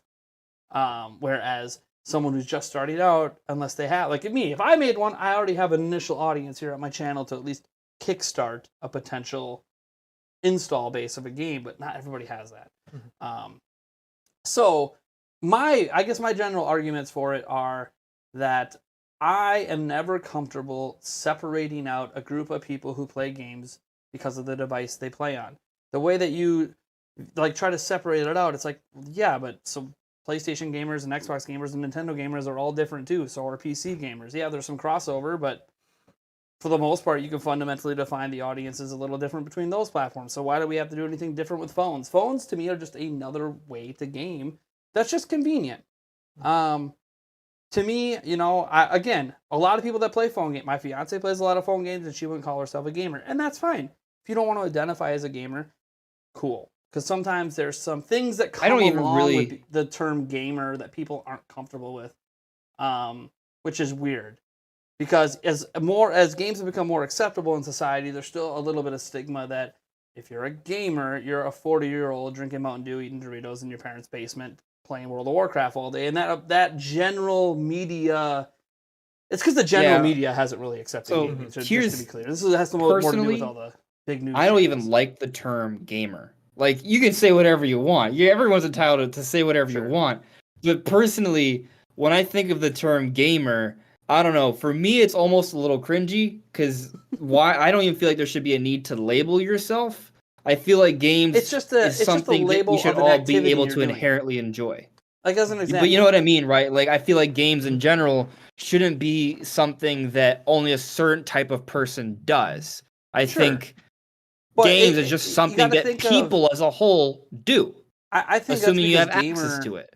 Gamers had some stigmatism attached to it that I'm obviously not comfortable with. I don't think most people that are mature adults are comfortable with some of the stigmatisms that get attached to that word, and it makes us be like, why are we even using that word?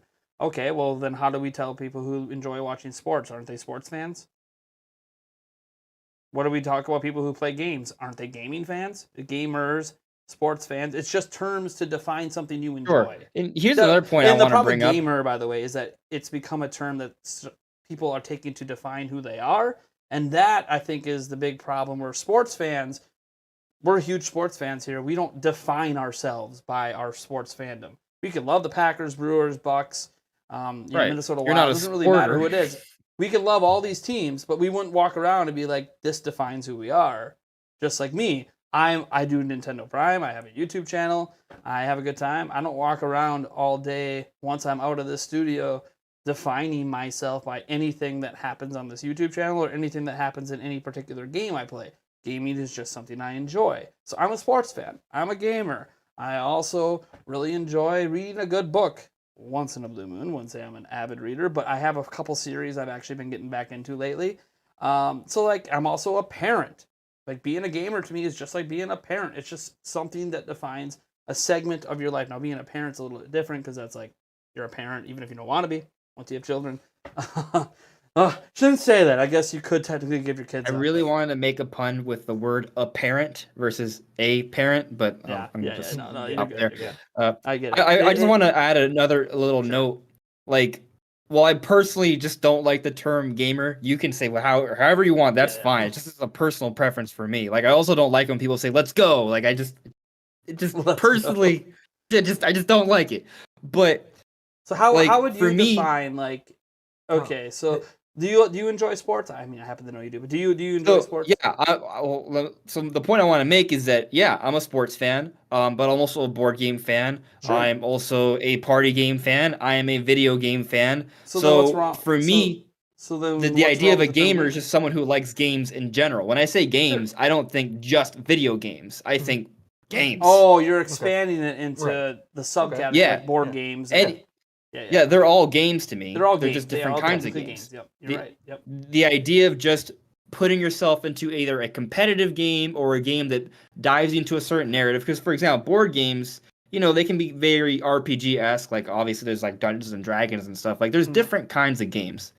And kind of going to your point, I don't like putting things into certain holes or categories. It is what it is. Like, there are games. You play them if you like them. If you don't like them, you don't have to play them. But it doesn't mean there won't be a game you won't like to play. Yeah. No, what? Yeah, I have a grander issue with some other things in the gaming industry, but I'll talk about that a different time. Farting Blood did a $2 super chat. Nice. What a great username. That's a great Says, username. will I give a review of Dread? I will probably not be doing a full review, but I will do some final impressions next week. If you're not interested in it, it's fine. I don't actually expect that video to do very well.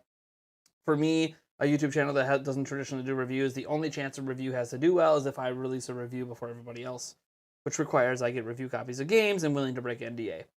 I don't get review copies of games, and if I did, I wouldn't break NDA.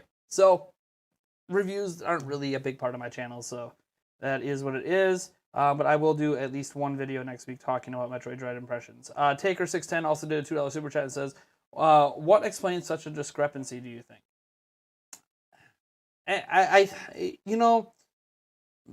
So like the term gamer, I don't even know who coined that term, by the way. I'd have to. No. It's been around as long as I've been alive. Yeah. It's been around since before I was alive. So I'm not sure how it came into being. Because obviously, if you walk around and tell people you're a sports fan, no one bats an eye. They just think, okay, cool, you enjoy sports, not a big deal. You tell people you're into board games, they don't think it's a big deal. And like he said, he encompasses, board games into the whole gamer thing because they are games. Bottom line, video games, board games, they're all types of games, card games, they're all games. And the like in the same vein, you could say, hey, when you play tag, it's a game. When you do all this stuff, it's a game. But here's the thing. You still will separate it out because you say, like, I'm a fan of sports. Well, sports are just games. And yet you'll still separate out sports. So even in your own little way you rationalize it, there's still certain things that you might be like, okay, but this is a little different in some certain way. Maybe because of the physical activity of it or whatever. Makes it fundamentally different because video games, I know some VR games can be really intense. And yes, we have Ring Fit and Wii Fit. There's exceptions to the rules. But in general, video games and or board games are generally things that you just kind of sit around and casually do. And I say casually, I don't mean it in the sense of being a casual player. That's not what I mean. It's just something you don't think about. It's just something you do. Because that's what it's been my whole life. I play video games, I play board games. It's just something I do. I don't think about it. So to me, that's what I look at as casual. Is just something's casual and it's just part of your life without thinking about it. But that being said, I think a lot of the discrepancy with the term gamer, because you notice we say sports fan. We don't say, oh, I'm a video game fan. No, I'm a gamer. I think that term gamer was coined a long time ago. I'm not sure how, but Looks like it was possibly 81. 81. Yep, Arcade Alley was referred to as coined the term video gamer, likely inspired by war gamer. But the term gamer itself goes all the way back to 1422, talking about any dice player, card or tennis player, or other unlawful gamer. Yeah. Okay. But see, if you think about that though, unlawful gamer, negative context connotation. to the term gamer. It's something you're not supposed to do. And so then you see that term used today, and this is ironic that that's actually where that specific term came from, was people who weren't supposed to be unlawfully doing these kinds of games, because the media has spent decades blasting video games and trying to blame video games for every single problem in society, because the media has just had a fundamental misunderstanding of what games do to people's psyche and what games are. It's really weird. We have this thing happening in China right now, which has been really, really weird. Watching them lock down games in such a way that you can only play them like an hour a week if you're under 18. And it's really weird what they're doing over there. Now, China's a whole another can of worms to open up over a lot of different things. But it's because they're villainizing gaming. They're trying to blame gaming for issues in the country. Australia, if you ever wonder why Australia prices for everything gaming are so high, it's not because these companies like Nintendo, Sony, and Microsoft are rolling in saying we want to charge you more here. It's because the government has ruled several times against video games. The government thinks video games are a problem. However, Australia is a bit of a free country, so they're not going to say you can't play it. They're just going to make it stupidly expensive. So, like, there is this embedded perception of gaming among a certain crowd of people that gaming is a negative. It provides nothing but negative influence. It's a waste of your time, bare minimum. If people go, okay, fine, it doesn't make you more violent, it doesn't make you more this, maybe it's even an outlet for you to get rid of some of your stress or whatever, fine. But also, don't you think there's better things you could be doing? You could be out on a boat fishing. And I'd like to have them explain to me how that's a better use of my time. I guess because I'll catch something I might eat, maybe. I'm still just sitting there waiting. So I'm not sure how it's a better use of time. It's just a different use of time for a different type of activity. And I think, obviously, during this pandemic, things have started to become more acceptable. Which, by the way, the reason I feel like things have become more acceptable overall for gaming in general is just because games have been mainstream now long enough that there's a whole new generation of youth that are now, like me, in the 30s, in the early 40s, that, yeah, we grew up with games too. We don't really think it's that weird that people play games as adults. Not a big deal. Because it's The part of people our who life. think it's weird are the people that are still like 60s, 70s, 80s, and are in that generation that's kind of on its way out, as the original gaming generation's taking over, and it just keeps growing from there. So I feel like the term gamer is losing some of that luster of being a negative thing, but still, it was founded apparently as a negative, and it was referred by the media for so long as a negative to be associated with that term. And that does beg the difference. Should we come up with a different term, or should we just call ourselves video game fans or game fans? It's also, you know what? It's like everything. Things change meaning over time. Lots of words have changed, even from when I was a kid to today. To be careful, certain things I say that I'm like, what do you mean this is, how is that offensive? What? I'm waiting for the day that I say the word sweet and suddenly it's an offensive word. And I'm like, but like literally, I bit into this apple and it tastes sweet. You're being racist. How? Because somebody changed the meaning of a word I grew up with? I'm confused. Like, it's like, okay, as an example, my grandma, bless her heart, every now and then she'll use the word gay, and she's using it to mean happy, because that's what it meant to her entire life. But when she uses that in certain settings, people start looking at her like she's suddenly like anti all this stuff, and it's She's like got six heads. Yeah. She just says that you look really happy. She's not trying to offend anyone. But like that's the thing. Like people have this fundamental. I guess fundamental. I'm not going to go into the whole wanting to be upset about things thing, but I will say a fundamental, not knowledgeable about different generations and how they grew up and how terminology has changed over the years. That's leading sometimes to some things that get misunderstood. And I feel like gamer is one of those things. Even to this day, there's that certain generation that if you say you're a gamer, you're wasting your life. You are a waste of a human being if you're playing video games. It's really strange, but it's starting to go away. So that's the positive It's thing. just kind of like, if you watch a movie, are you now an avid movie watcher, right? Like movies used to be, by the way, viewed in the same way as video games. If you wasted your time going to the movie theater, you're wasting your life. the But same now also play with everybody music, does right? it, so now it's considered acceptable. So it's not a big deal, and that's what's happening with gaming. Finally, it just took Or 3 like decades. book nerd or whatever. Like reading books, listening to music, watching movies, playing sports, playing video games. I don't think because you do those things, you should just be, that's what you are. No, it's just a part of life. Those are something you things that enjoy. humans do. There are forms of entertainment that you enjoy. It doesn't have to define you. I'm into a bunch of different things, but because one of those things for a large part of my life was considered a negative, that term still has a slight negative connotation to it. And apparently it's always had a negative connotation to it. So I'm sure it was some growing media up, member that threw it out there. They always we're just gonna tried call you to gamers as a Growing up, they as a always tried to negative. like control the amount of time I would play games, and there was always like this fear that I would just be a strong like video game nerd, and that's what my life would become. And I mean, sure, like it's obviously a passion of mine, but I mean, I create content.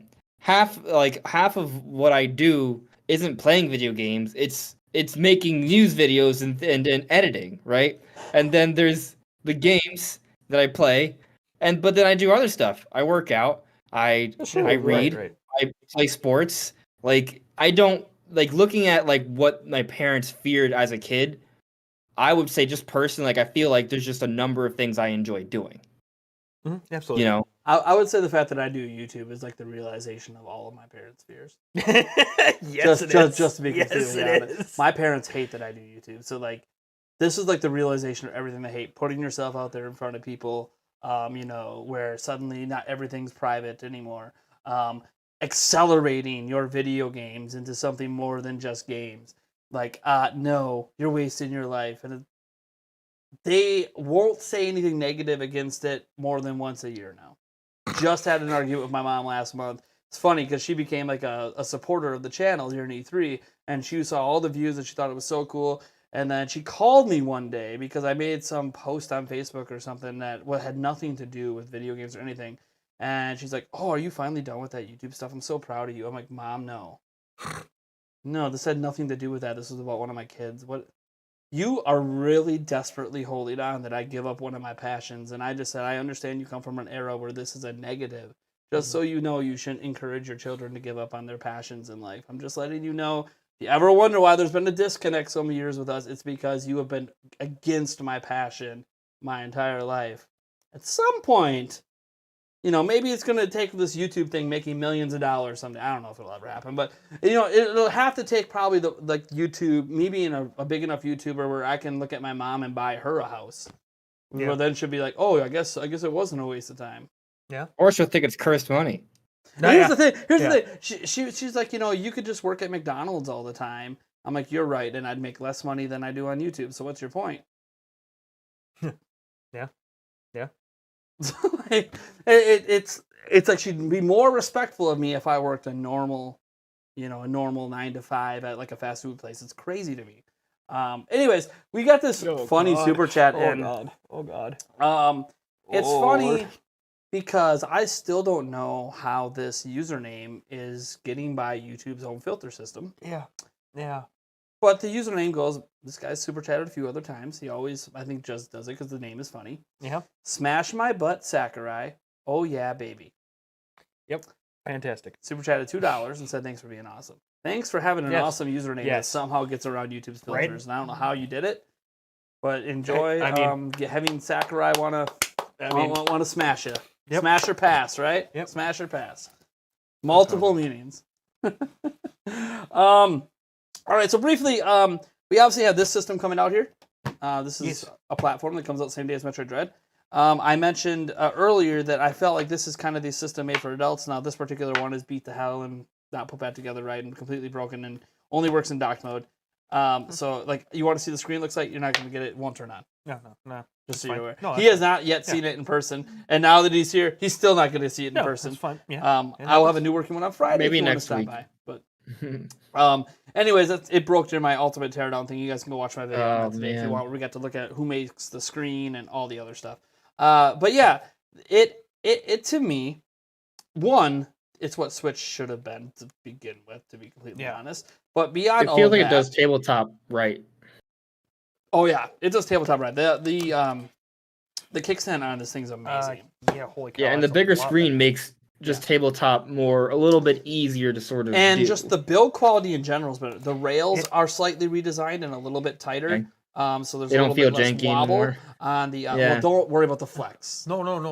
I feel like there's a lot less flex. Yeah, I was gonna say the flex right now. It's not. I don't have all the screws in the thing. No, right now, so. but I even without all the screws, I feel like there's there's flex. less flex than the original. And I don't mind if you button the hell out of it because the thing's garbage anyways at this point. Well, the Joy-Cons are probably still. Well, the Joy-Cons are great. The Joy-Cons are great. The dock is good.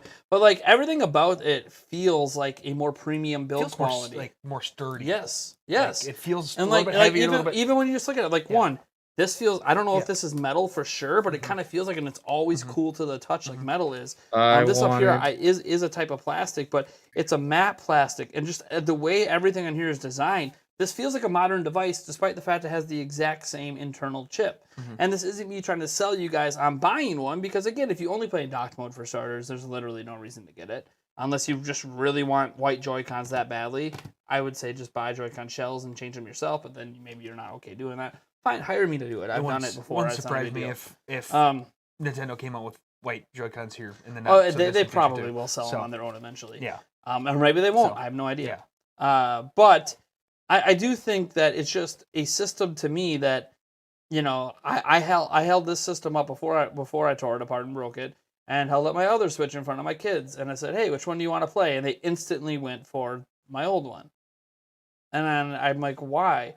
Like, Dad, this one looks like one I'm gonna break. The screen is just so big, and I'm like, "Okay."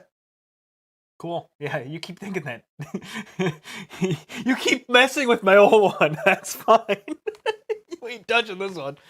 I mean, if you break my old one now, it's okay. I got a new one on Friday. It was also. I'd like to complete a full system transfer first, but if it doesn't happen, it's okay. Really funny though. I'm not really playing Splatoon 2 anymore, so not that big a deal if I lose my data. Before any you're taking. Charles Trudell is wondering why I'm smiling so much. I'm just appreciating the story. There's nothing more beyond my smile than that. Yeah.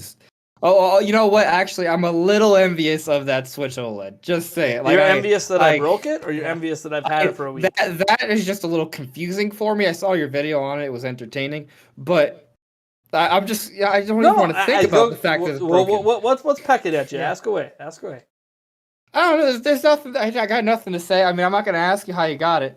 I'm just. I've already said publicly how I got it. I'll repeat it. I missed that. Well, I know you bought it from someone. Yeah. Or something, some entity that's not Nintendo.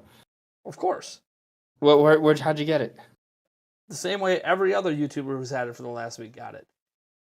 There was a person on a reseller app in California. I won't go into exactly where they're located. If Nintendo wants to hunt them down, that's on them. I had honestly assumed that you just had gotten like a sponsorship by Nintendo. They had sent you one. That's what a lot of people think about all these. Kevin Kenson, no. Kevin Kenson got it from the same people.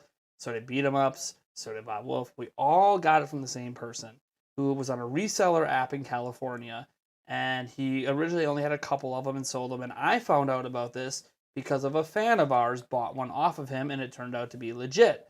And he was obviously selling it for scalper prices because you can't get the thing, so it's profitable.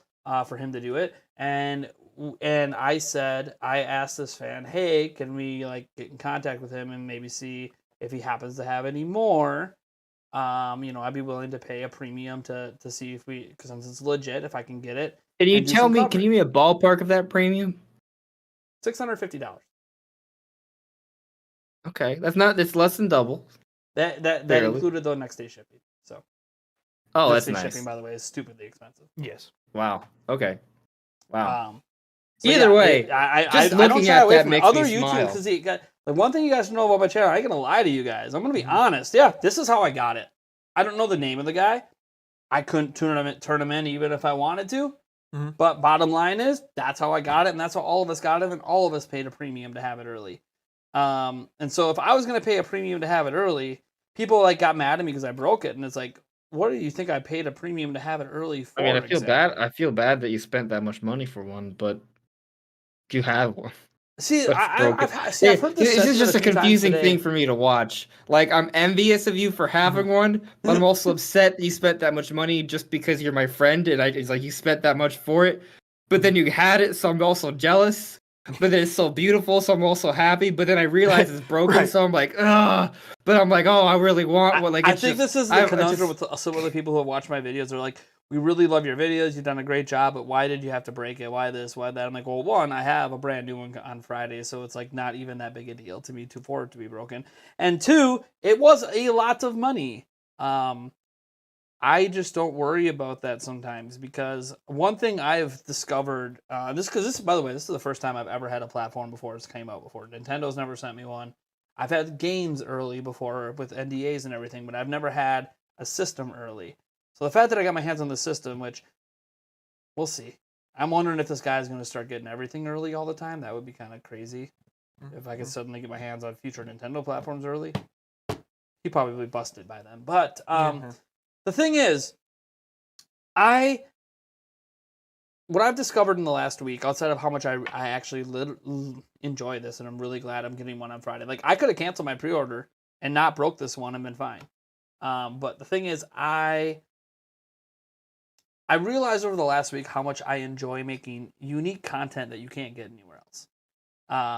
So I can be honest right now, I have not made my money back on this thing. Like, people might go, oh, you got to make all those videos. Those videos in totality have not made me my money back. And they're not even close. And that's okay. Yeah. I don't care about that. Here's what I care about. I got to make some one-of-a-kind content you guys couldn't see anywhere else. We had the world's first unboxing in the US right here on my channel. That happened. It wasn't the world's first unboxing. It happened in Japan, but the world's first unboxing period happened right here on my channel.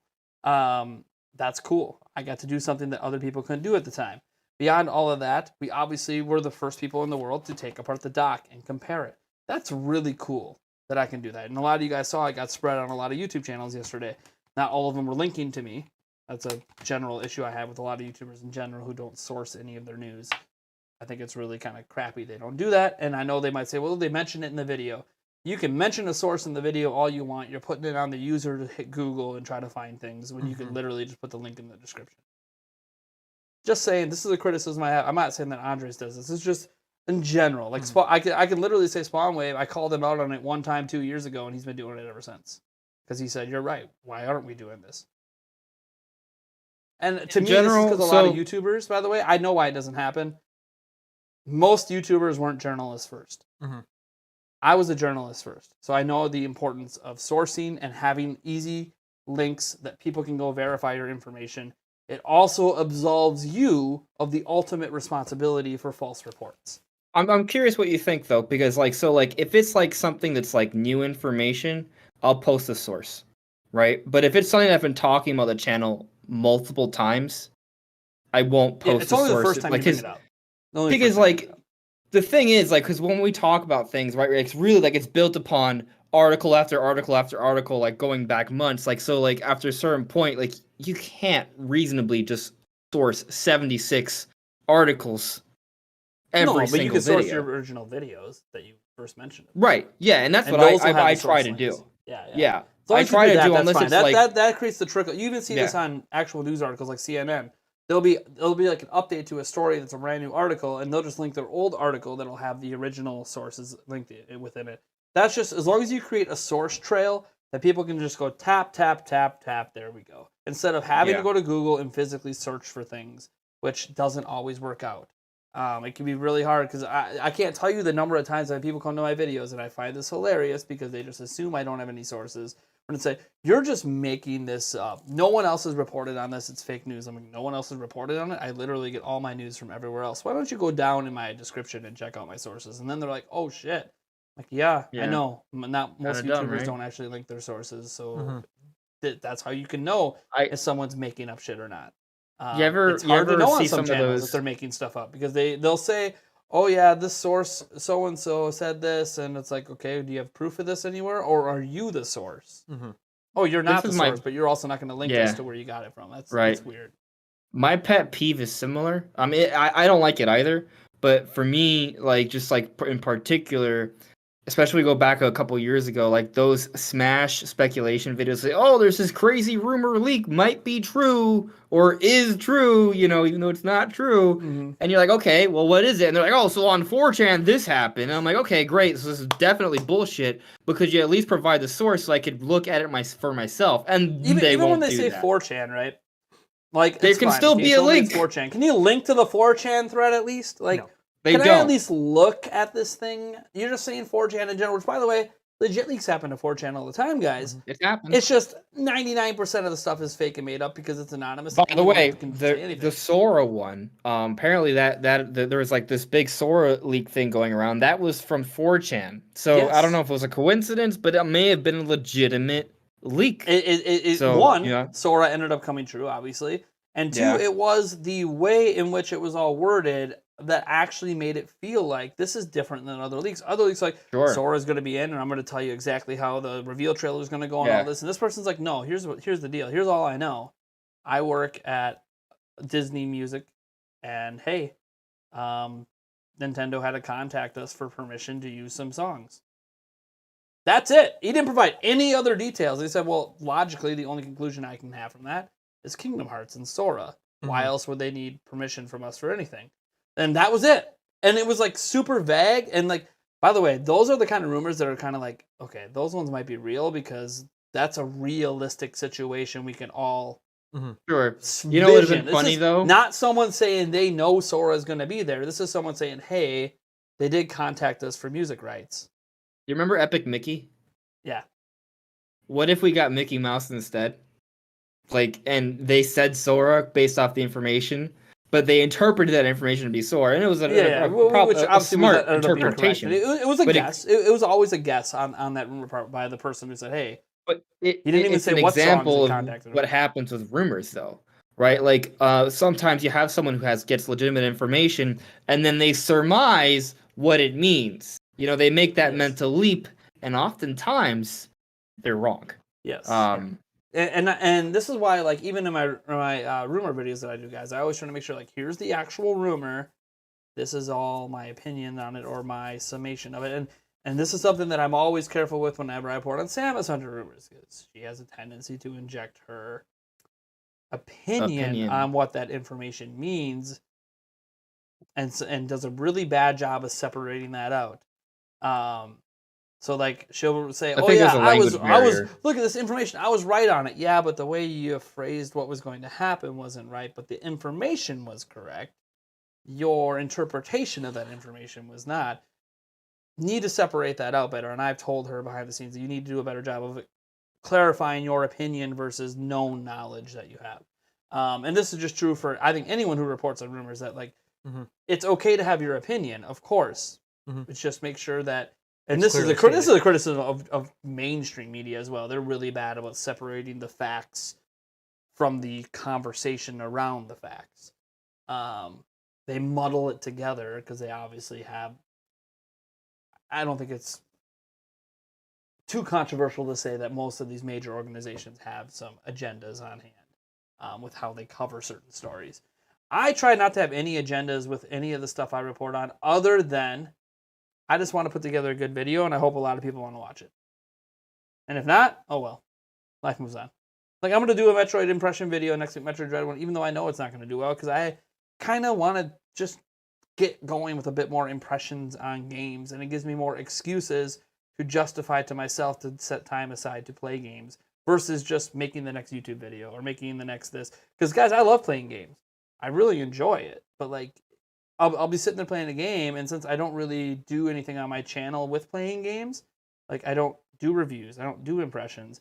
So it's kind of like I keep thinking as I'm playing the game, oh, maybe I should check Twitter, or I should check this and see what the latest news is. See if I should be using this time for YouTube instead. Because I just feel a dedication to you guys and a dedication to what I do here, and I enjoy it, obviously. So I don't know. I had a couple super chats. Taker 610 said I might upgrade for the aesthetics alone. I mean, yeah, it's a more premium feeling Switch. Same base Tegra X1 that they put in the version 2 in the Switch Lite. Someone also did, I think, a $5 super chat. Asked something else. Ragnarok with $5. Thank you so much for the support, guys. So does it feel closer to the Lite and how solid it feels? The Lite feels like a children's Fisher-Price toy in comparison. You remember how like the Wii U gamepad felt when you moved from that? Maybe you guys don't because you didn't own one. But if you did, and you moved from that to the Switch, and the Switch just made that gamepad feel like some Fisher-Price aftermarket Chinese knockoff that you bought on AliExpress. Maybe you got it on Wish.com. I don't know. One of those just massive knockoff. Like, this was a real product Nintendo put out. Look at this thing. Now when you take that original Switch and the Switch Lite, and you hold them in your hands and you play, and then you grab this and play, those feel like Fisher-Price toys. Both of them. The OG. Can't wait for Switch 2. Yeah, like whatever. When that and here's feels the thing. even sleeker somehow. This sets the standard for whatever Nintendo is going to do now. If they do a hybrid handheld again, one, they win OLED. Can't go back. It's got to be OLED again to start. Yeah. Look at the nice Surface-style kickstand. They're going to be a kickstand. You can't go back to the crappy one. Of course, Nintendo might find a way to do that, but they shouldn't. They shouldn't, because they already have the manufacturing in place for this. So I'm just curious how they're going to want to set see happen it with apart. the future Switch. Obviously, we'd like to see the Joy-Cons redesigned a little bit, especially the joysticks. We'd obviously like to see a number of other things maybe improved. A better Wi-Fi chip, as an example. It would be nice, Nintendo, if you took your Wi-Fi chip seriously, because it's not just about people who can't get it to connect to their networks. When they are connected, something in your software or the chip itself is limiting the speeds for no real good reason other than we just want to limit the speeds. So, please do something about all that in the future. But the bottom line is, this is a great system, and I don't see why this can't continue to be super popular for years to come. All that has to happen with Nintendo's next device is basically just give us this exact same thing, but with better internals. Mm-hmm. The problem I think Nintendo's going to have, if they decide to stick with this for another generation, is just how are they going to make that new one look different enough from the old one? Right. I wanted to talk a little bit about that before. I'm assuming we're almost done, but yeah, we like are almost done. Yep. Like you look at iPhone, and every year they come out with 4 different new iPhones, and they look mostly the same as the old ones. They look the same. They just move the camera. They move the camera thing around for the 13. Oh, let me take the 12 camera and let me just put it over here instead. Now it's different. It's like, right, and they make sure to change the dimensions slightly so you can't use your cases or screen protectors from the prior you gotta year. buy all new accessories. Yeah, it's terrible. But like that's all. But you think about it, like phones get away with that all the time, and every once in a while there's like a bigger change. Like obviously on the iPhone, it was like when they added the notch. That was a big visual change to the look of the iPhone. And now they're looking at maybe shrinking or getting rid of the notch eventually, and that'll be another big visual change. But then that kind of goes back to the way it looked before. So I don't know. Obviously I think right now some of the best things happening in phones are from companies that are experimenting, ones that are doing like the flip phones with the bendable screens and stuff like that. I feel like that's kind of a unique way to take what we currently have, shrink it down for portability, but still not lose any functionality. Do you think we get eventually, by the way, DS-style Switch where you have a dual screen switch? Clamshell, I don't think so. bendable. Because here's the thing: if they're gonna do that, they can't have a top screen that's this big. The Z Flip Fold, that thing costs like $1,800. Yeah, it's a lot. Yeah. It depends on which model, but it's where like it's approaching used car prices. Yeah. So like to think that Nintendo could maybe go in that direction, let's say for next generation, there's just no way. Yeah, there's just no way. It's too expensive. I think that it's also not even. It's almost. I don't even know if it's necessarily better. It's almost just like tangential, like So it would depend. Well, if you think about it, all like a flip phone is why people liked them when they were younger. Back when we used to have the what were those? The Razors. The Razors, right? Those are the ones that a lot of people have, were the Razor flip phones. See, the reason people liked them is not only because it looked cool, it actually made the phone physically bigger. So you had the little Nokias that were like this, Yeah. but then when you unfolded a Razr, it went from being this long to being this long, which fit better ear to mouth like this. So you could actually get better quality audio and voice. Also, obviously, because you had a dedicated bottom surface to try to text from, you could actually text message, even though you still had to hit the button 3 times. You could still text message, and that became more popular after flip phones came out. And then they had slider phones and a whole bunch of other variations. I could see Nintendo getting rid of the Joy-Cons. You think Like they're gonna I get could rid of see them? No, I'm not saying they will, but I could see them maybe thinking, well, this is neat, but let's just have it so our Pro Controller breaks in half instead. Like something like that. Like, so because like you could conceivably give us a Switch, maybe it does fold, right? So it becomes more compact, but it still fits into a dock.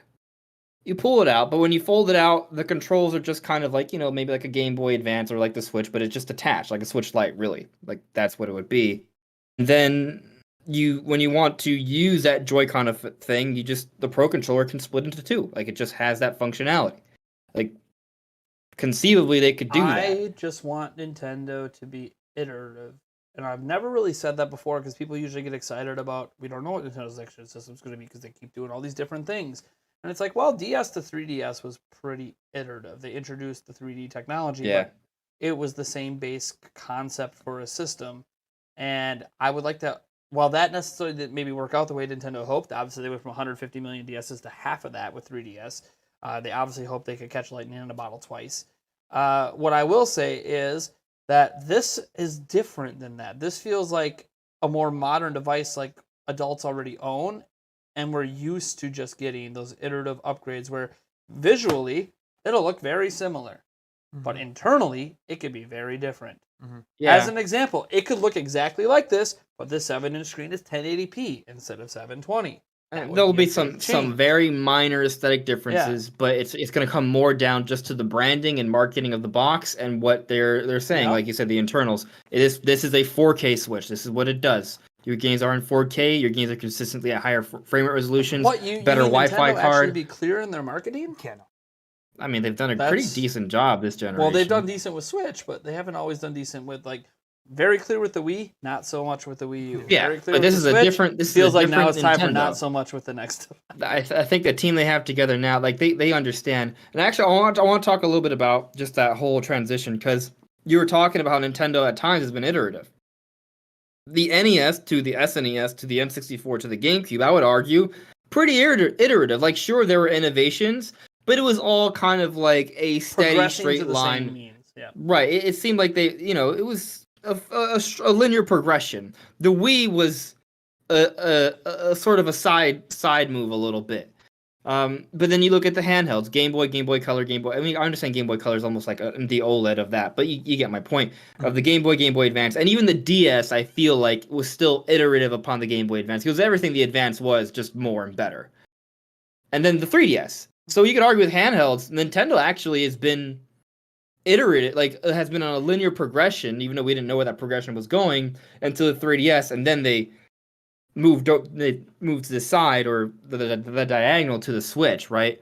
And then with the home consoles, because they've had less success after the GameCube, they became more experimental. They did the Wii. They thought maybe they could catch lightning in a bottle again with a different weird gimmick, but still do the Wii at the same time. So they did the Wii U, and that failed. And then they came to the Switch, and it's become successful.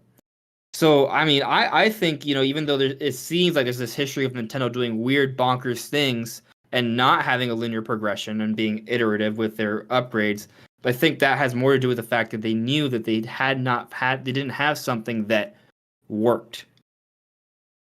Now, with the Switch, they know they have something that works. So they don't have a reason to do something stupid. And hope it works. Being Nintendo. I mean, besides being Nintendo. We hope. Here's the thing. Yeah. Another thing they also consider in the future of Nintendo and their next platform or whatever's coming is that we have new leadership. Yeah. This is Shuntaro Furukawa's Nintendo now. He's the ultimate person that says yes at the end of the day on what's going to happen at the company. I know it's not exactly a dictatorship like that. Of course, they do have a whole council of people and stuff like this that handle all the decisions.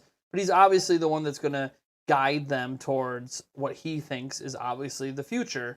And he's not a gamer. He is not in tune with gamers. He is a businessman. In particular, he was an accountant for a long time.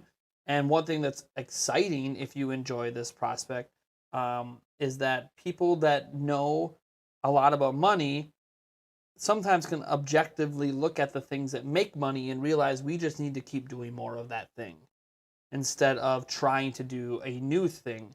And they might go, but because he's mentioned in interviews, in investors meetings and everything, that like he's been at Nintendo for 20 years and he's watched them go super, super high and then just fall off a cliff and not really seem to know how to get back up. And yes, Nintendo's gotten back up successfully, but they've sometimes wasted a whole generation in between to do that. And like, you know, he wasn't around necessarily when the NES, SNES, and N64 and then GameCube happened, which, by the way, each successive system did worse than the previous one.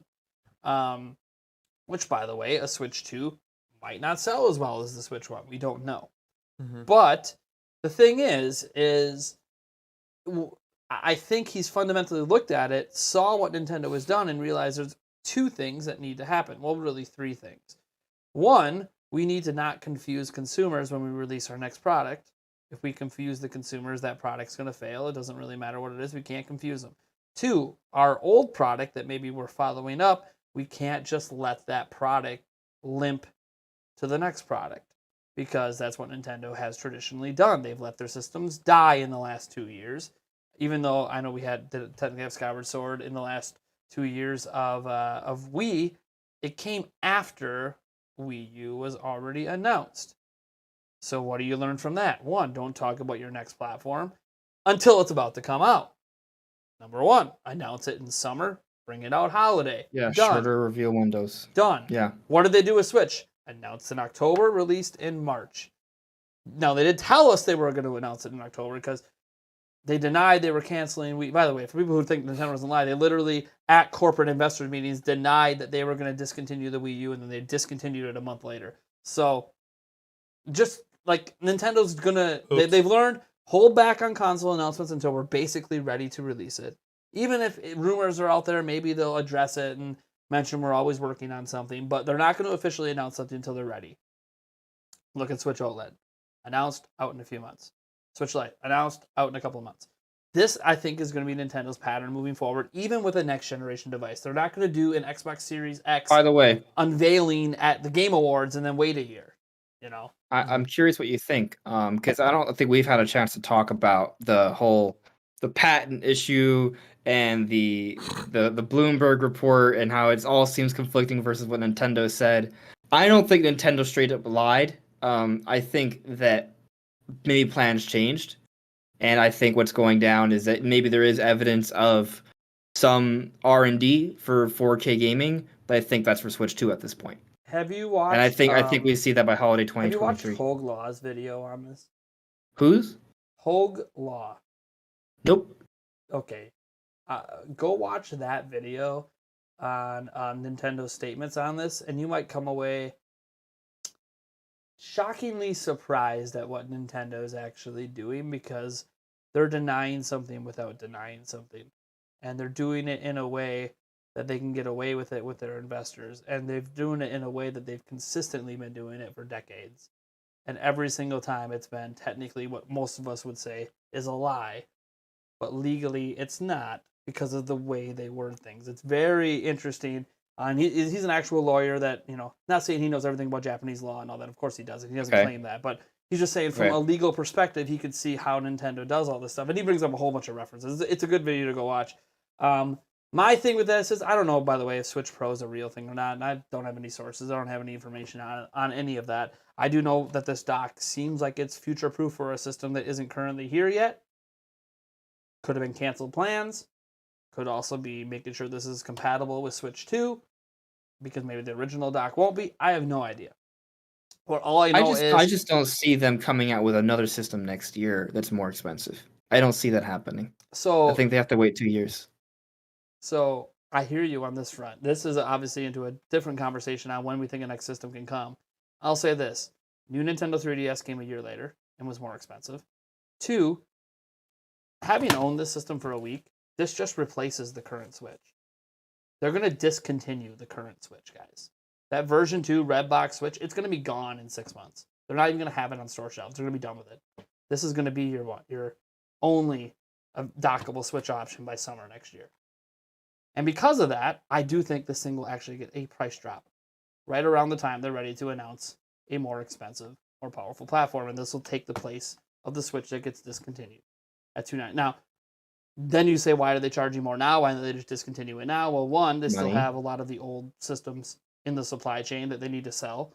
And two, it's just more of the thing is selling out, so we're not going to lower pricing now. That doesn't make sense. So we're going to keep selling that one for this holiday season, and then have this one come out. We're just going to charge you more for it. It's kind of a scummy thing, but also Nintendo has a businessman in control. Mm-hmm. Going back to that, he's going to make the best business decision. Mm-hmm. The best business decision is not to discontinue anything at the moment, charge more for this, knowing that you're probably going to sell every single one of these you make anyways this holiday.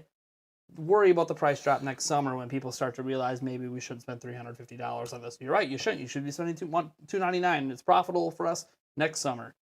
Bye-bye, old system. Here's the new system, setting you up for a reveal for another one. I'm not saying, by the way, that another one's going to get revealed next year. I could just see the roadmap, because this is the exact roadmap they did with the Nintendo 3DS.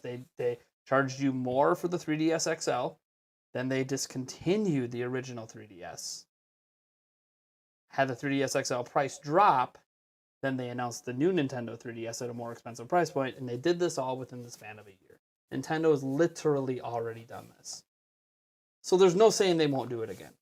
Difference, that was Iwata, this is Furukawa. So we have no idea if they're going to follow that same. But that's the last time they had a handheld device. That's what they did. This is basically the XL. And people forget sometimes with the rumors of Switch Pro. Throughout all that time, and I'm sure you remember this, because it didn't get enough attention. Throughout all of these rumors over the last 8 months, let's say, it's been like a year, but whatever, a couple of years.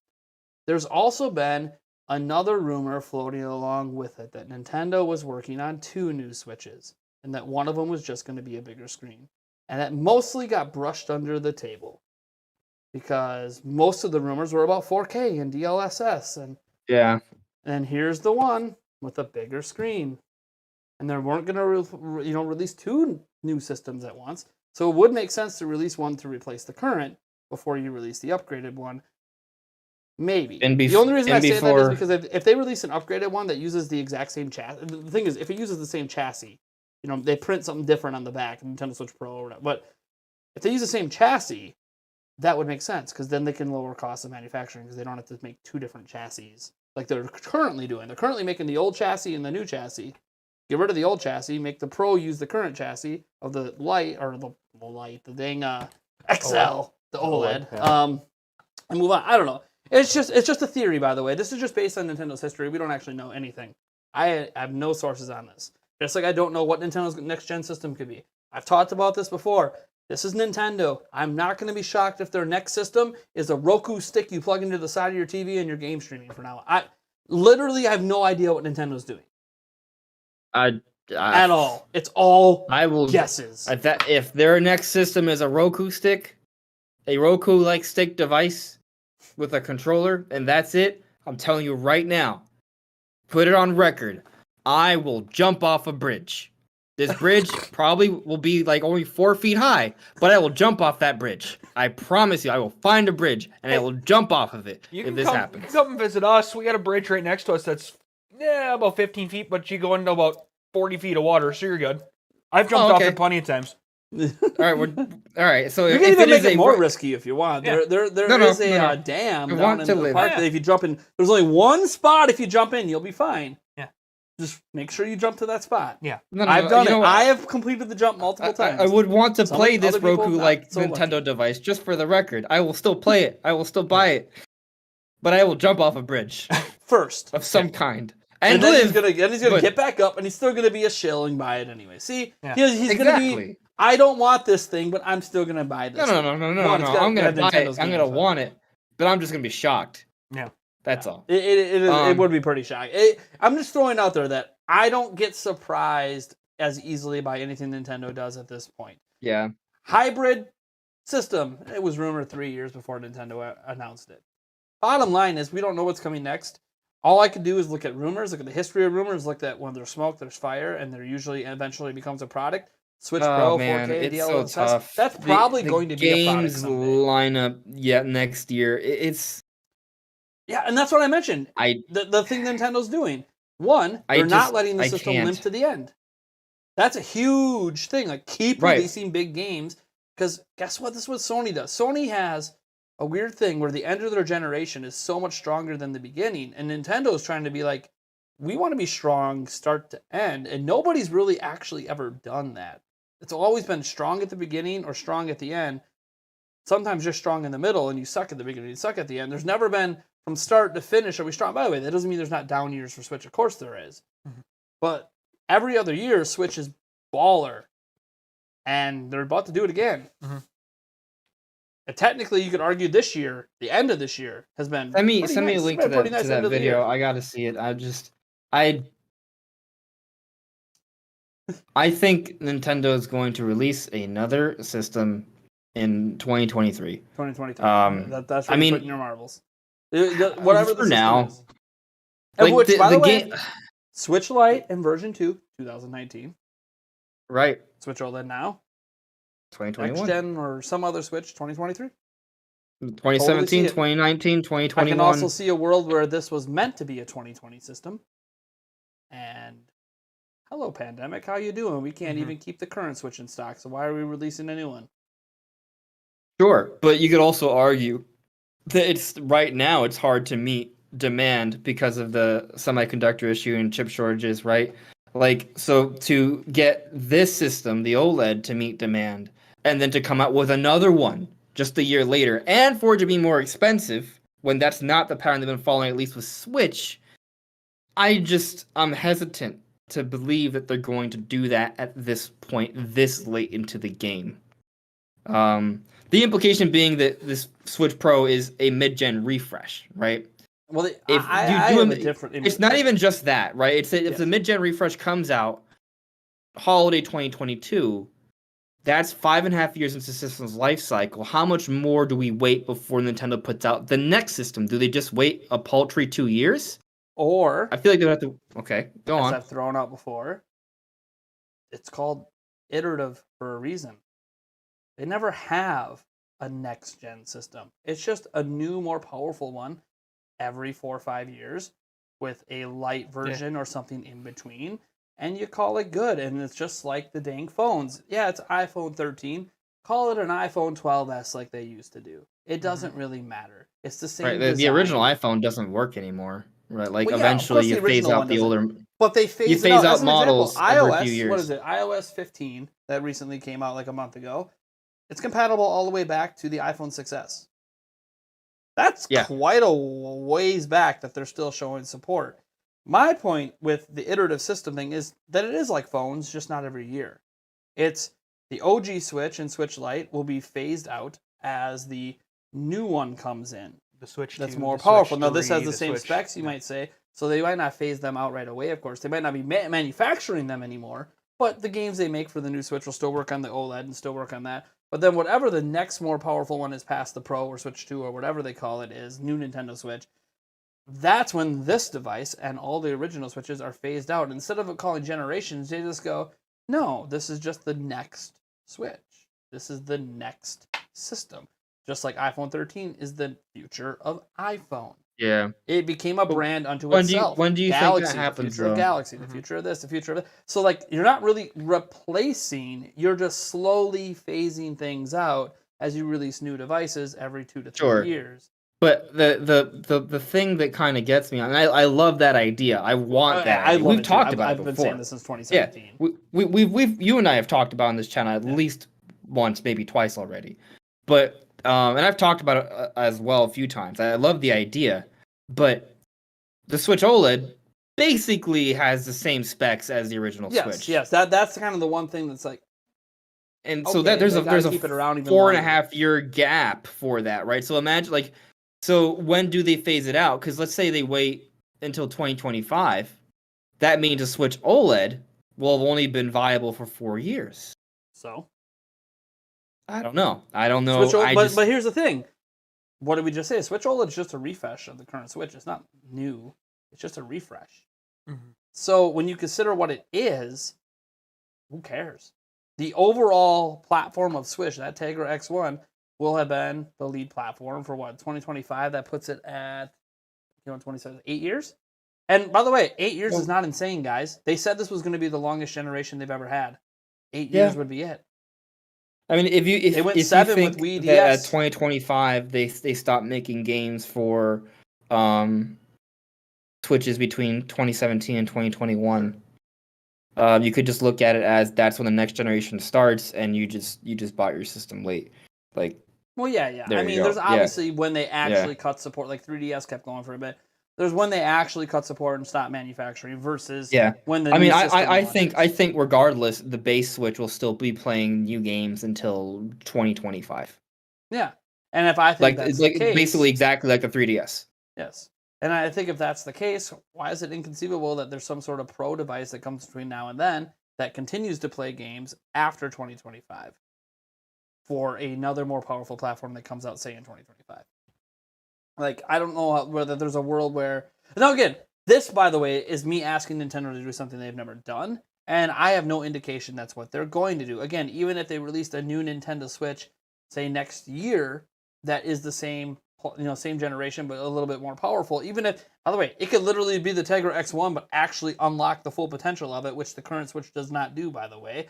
That alone would be considered a new Nintendo Switch, just because you finally get the full performance of the actual... I don't know if you guys realize that. Like, that's one thing I wish they would have did with this. Improve the cooling to a point that you could just run the base clocks. That would be fantastic. But they didn't do that. That would have been a cheap and super easy thing for Nintendo to do, and they didn't go that route. Then I don't know why they didn't. Only Nintendo knows, because only Nintendo knows their future roadmap.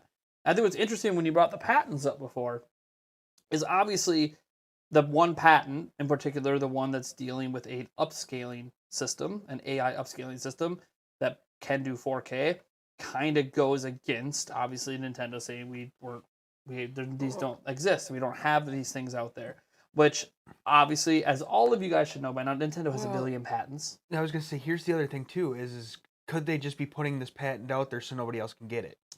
The patents automatically go public after 18 months after filing. They don't have a choice. You know what's an interesting thing? But maybe so the it went reason public, why Nintendo couldn't stop it from going public. Right. But what I'm saying Here's is they put this patent in place so that for a Switch-like thing with the upscaling, so that nobody else could come behind them or in front of them and put in a patent for a Switch-like thing with upscaling, and then they're stuck redesigning something. The upscaling's on the it's a software-based hardware and upscaler based on their thing. It's basically DLSS. They could just use DLSS or FSR. Those are both public. But They don't have one to made use for switches. mobile hardware, right? Like I think with the way DLS is right now, it's not necessarily meant for It's not something really like about Switch. whether it's mobile hardware. It's about what generation of chip you're using from. Well, just basically something more customized for Switch. It's the real point I'm trying to make. Yeah. Yeah. I always said, Yeah. by the way, if Switch got DLSS at some point, it wouldn't be like the bog standard on a 3090. That Something it's something going to be customized. a custom version that NVIDIA probably helps them with, but yeah. I mean, they're making their hardware, so they kind of have to. And I just assume that they keep making the hardware and that they don't switch. I hope that they don't, but you never know.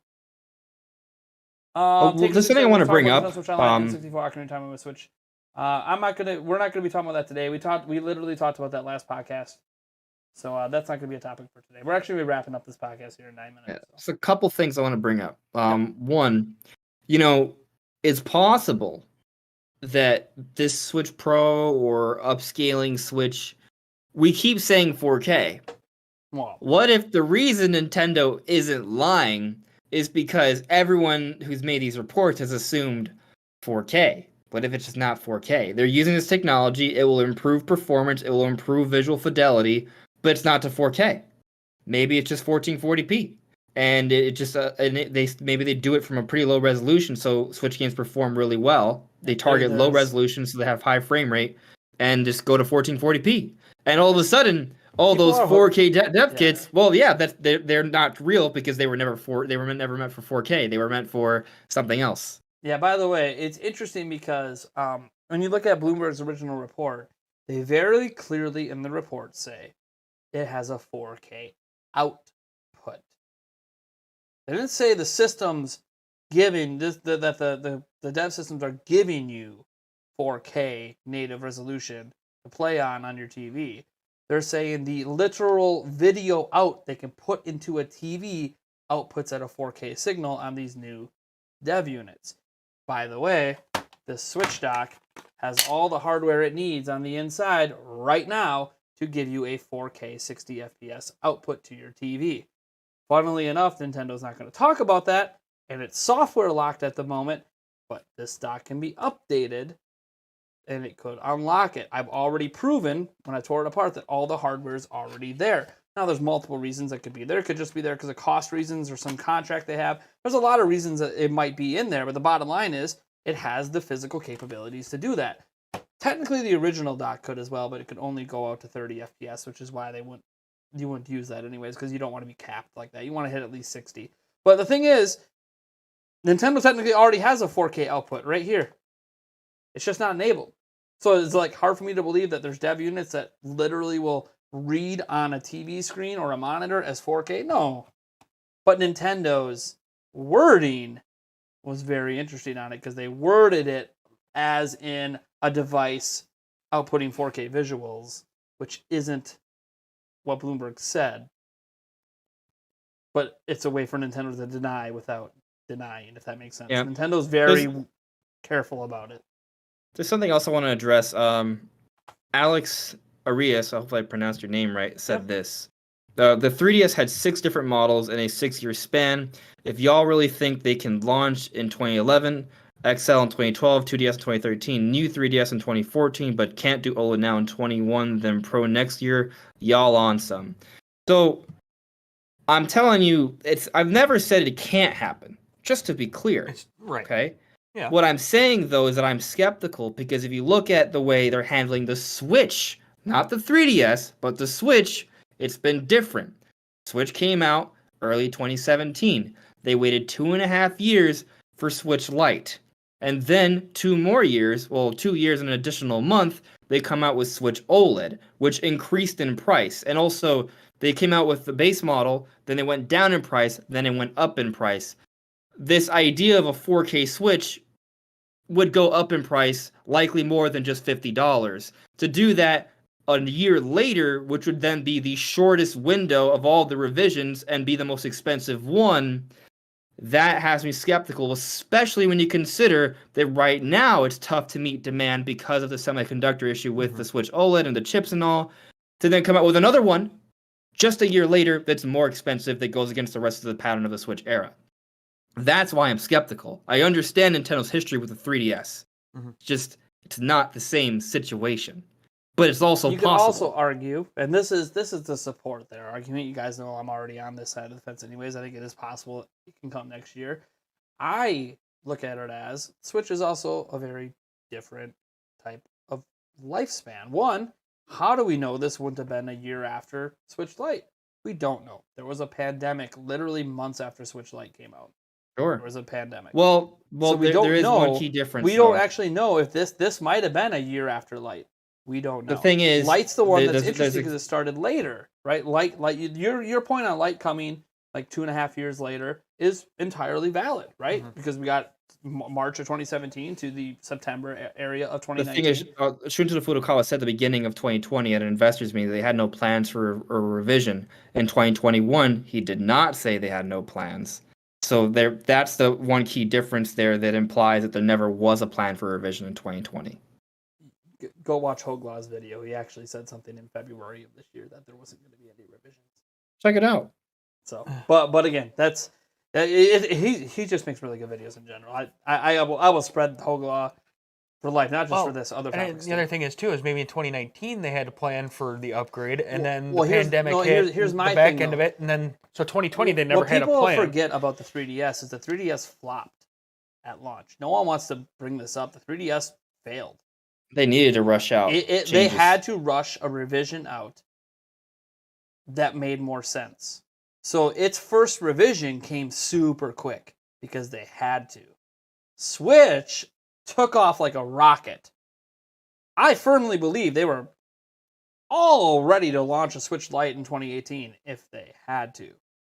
But they didn't because Switch was still having such high sales. They just rode that sale train and said, that's all right, let's wait till 2019 and then we can start our revision train. But then a pandemic hit, chip shortage. And by the way, chip shortage is still going to be a thing next year. It won't be as prevalent as it's been the last two, but it still will be a thing. 2023 is when things really let up because there's new factories opening in 2023. So things will be a bit better then. By the way, right now there's multiple bottlenecks in the chip shortage. It's not just one thing at the moment. It's because certain parts that it used to just be semiconductors. Now there's other parts that are having issues because the pandemic's starting to really rage hard in places like even Taiwan at the moment, which used to be kind of the bastion where, oh, Nintendo can still make their products there. Don't worry about it. Well, now they're getting hit really, really hard. So they're having issues keeping up. But once this all, I don't know if the pandemic will pass. I think it's just going to become something people just get tired of and go on and live their lives eventually. I would like to think that that's not. I would like to think that everyone will do what's in the best interest of themselves, I guess. But I just want to look at this as, could they launch it next year? I mean, they already launched a new device, technically still in the middle of a pandemic that hasn't been called off yet. Yes, it's still using the same underlying chip, but since they already have this going and they just got to switch the chip manufacturing, and the chip manufacturing, by the way, that NVIDIA is already doing on chips that are significantly better than the Tegra X1, they can make more of those chips per line of manufacturing. It's conceivably arguable that the Tegra X1 chip that Nintendo's now the only company still using, not even NVIDIA uses it anymore, that them continuing to make it is actually a less efficient use of the current production lines, which is why we've seen Tegra X1, all the other variations besides the one in Switch, go out of production. NVIDIA publicly announced that we're done making these certain models of Tegra X1.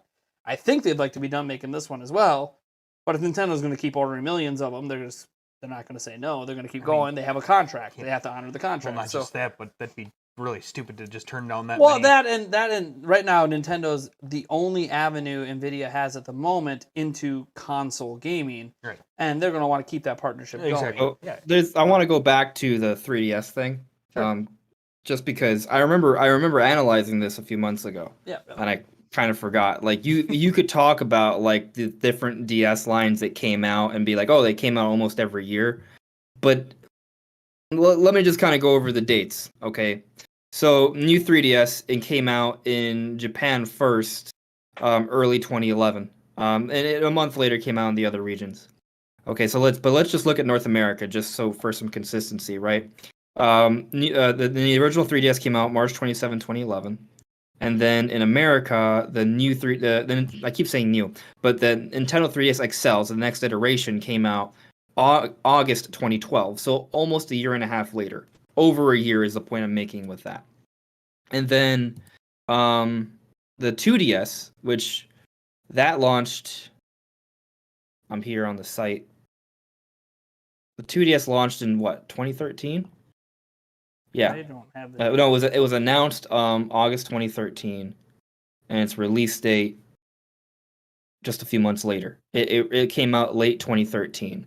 So you have the 3DS XL, which was like mid 2012, right? Almost a year and a half after the initial launch, and the 2DS was also over a year and some months, right? So we're not talking about a year. We're talking about a year, closer to a year and a half for these windows of release dates. Then when we look at the new 3DS, the initial American launch, it gets messy because there's a new 3DS and the new 3DS XL. So if we just talk about the very earliest launch for the 3DS in Japan was late 2014, but for America it was early 2015. Point is, we're looking at if we're averaging, because all the regions sort of vary here. It was usually not just a year; it was usually a year and some months, closer to a year and a half, for all these iterations. So it wasn't like every year they did it like at November. It was a little bit more than that. Sure. Well, I think when people say every year, they just mean calendar year, 2020, 2021, 2022. There's a new device in each of those calendar years. Even if it's not a calendar year from the last time the device came out, it's more than 12 months. They still look at it as, well, a new device came out in 2011. A new device came out in 2012. Sure. A new device came out in 2013. Right.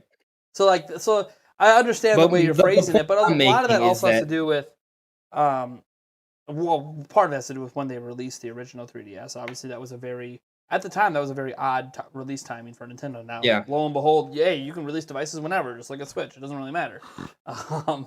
You just, have to release it with the right games. It'll sell, like a Breath of the Wild. Who knew? Game sell systems.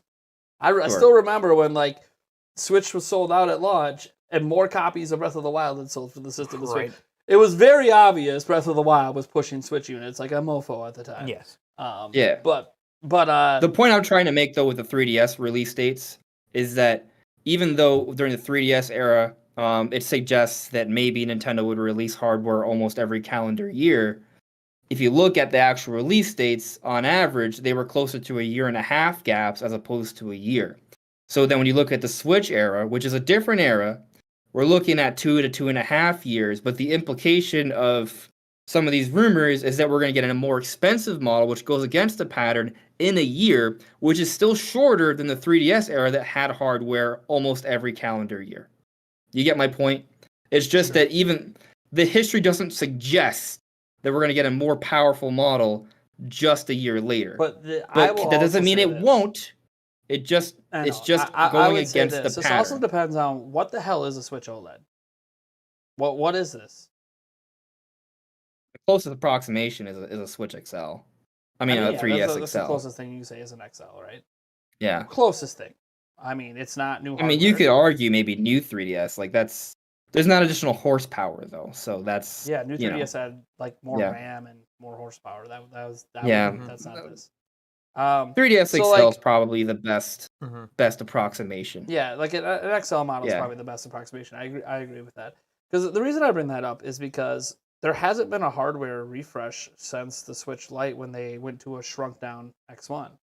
That was the last time there was a literal hardware change on the internals. Yeah. Think about that. That was 2019. Why the hell can't we have a new chip in 2021? If you just look at this as all they did was reform it up, why can't there be a new chip 3 years later? Why can't there be more RAM 3 years later? Like, that's already a pretty big gap. If you just look at this as all they did was release the chassis with the current hardware that can easily be swapped out once they have enough of the other chips. Like, it's all about what do we consider this? Do we consider this something set up for the future, or is this just a one-off refresh of the current system and this is it? Or is this something that's trying to set itself up for future? And that's why I mentioned, like, oh yeah, the fact that this can do 4K 60 FPS, this system can't do that. Well, I mean, technically it can output at 4K. But the dock itself apparently feels future-proofed. This design feels like, well, why would they only have this design around for 2 years? This is the best screen, the best built handheld to date. Why would they only have that around for 2 years? This feels like a design that can infinitely be used. It just needs better internals. I'll tell you that obviously lineup for next year. This depends on what Nintendo's doing. I'm hoping that Nintendo's smart enough to realize, why do a total hardware redesign? Because here's the thing. There's the same chip in here, the same RAM, but they fundamentally changed how everything else in here works. It's completely laid out different. The memory card reader and the game card reader, micro SD card reader, and the 64 gigs of memory are all now on the same board in here. They're not 3 separate boards. Everything is just more compact, more tightly put together, and you can argue that all fits in with a hardware refresh, and you're completely right. You think about things like PlayStation 4 Slim or something, right? You think about hardware refreshes where there are redesigns on the components on the inside, and that's all they are. And I agree, but why put in all this effort to release this amazing hinge, this amazing looking screen, if you're just going to release a brand new next-gen hardware in 2023? What the hell is the point? Unless what you built here is still going to be used with new hardware in the future. Ergo, all you're really waiting for is enough of those components to be banked up to actually do a release. Because, after all, I will say this about the Bloomberg report, and by the way, it's not just Bloomberg now. There's like 4 different websites that have now said they know someone with a 4K dev kit. I can't imagine a world that exists where all these different journalists have their own independent sources at these game companies saying that they have seen and or used and or are currently developing something or a dev kit that has nothing to do with what OLED does. And imagine a world where that hardware never comes out when dev kits are in the hands of developers. Now, this is a different world because of the pandemic, and it could have been an original plan that got canceled. But I can't imagine Nintendo would put that hardware in developers' hands. And again, you could argue Bloomberg and everyone's lying. Fine. Make that argument all you want. You can look at the track record of the people reporting on this and realize how great their track record really is. And I know people are going to look at Takahashi and be like, but he was so wrong. Yeah, he confuddled his information together. Absolutely. But was he not right about a 7-inch panel? That's OLED. Was he not right about the kickstand? Was he not right that this panel was going to be made by Samsung, which I took it apart just yesterday and proved it was made by Samsung. He was right on literally everything other than 4K DLSS, which obviously was conflated with the fact that there was multiple systems potentially in development, and he obviously knew people that had dev kits that he just said, well, if you have dev kits, obviously this is the device that's coming. Or you have dev kits. Why the hell would you have dev kits if this isn't the device coming? So he just kind of put 2 and 2 together and said, duh. And, well, duh didn't happen. This happened.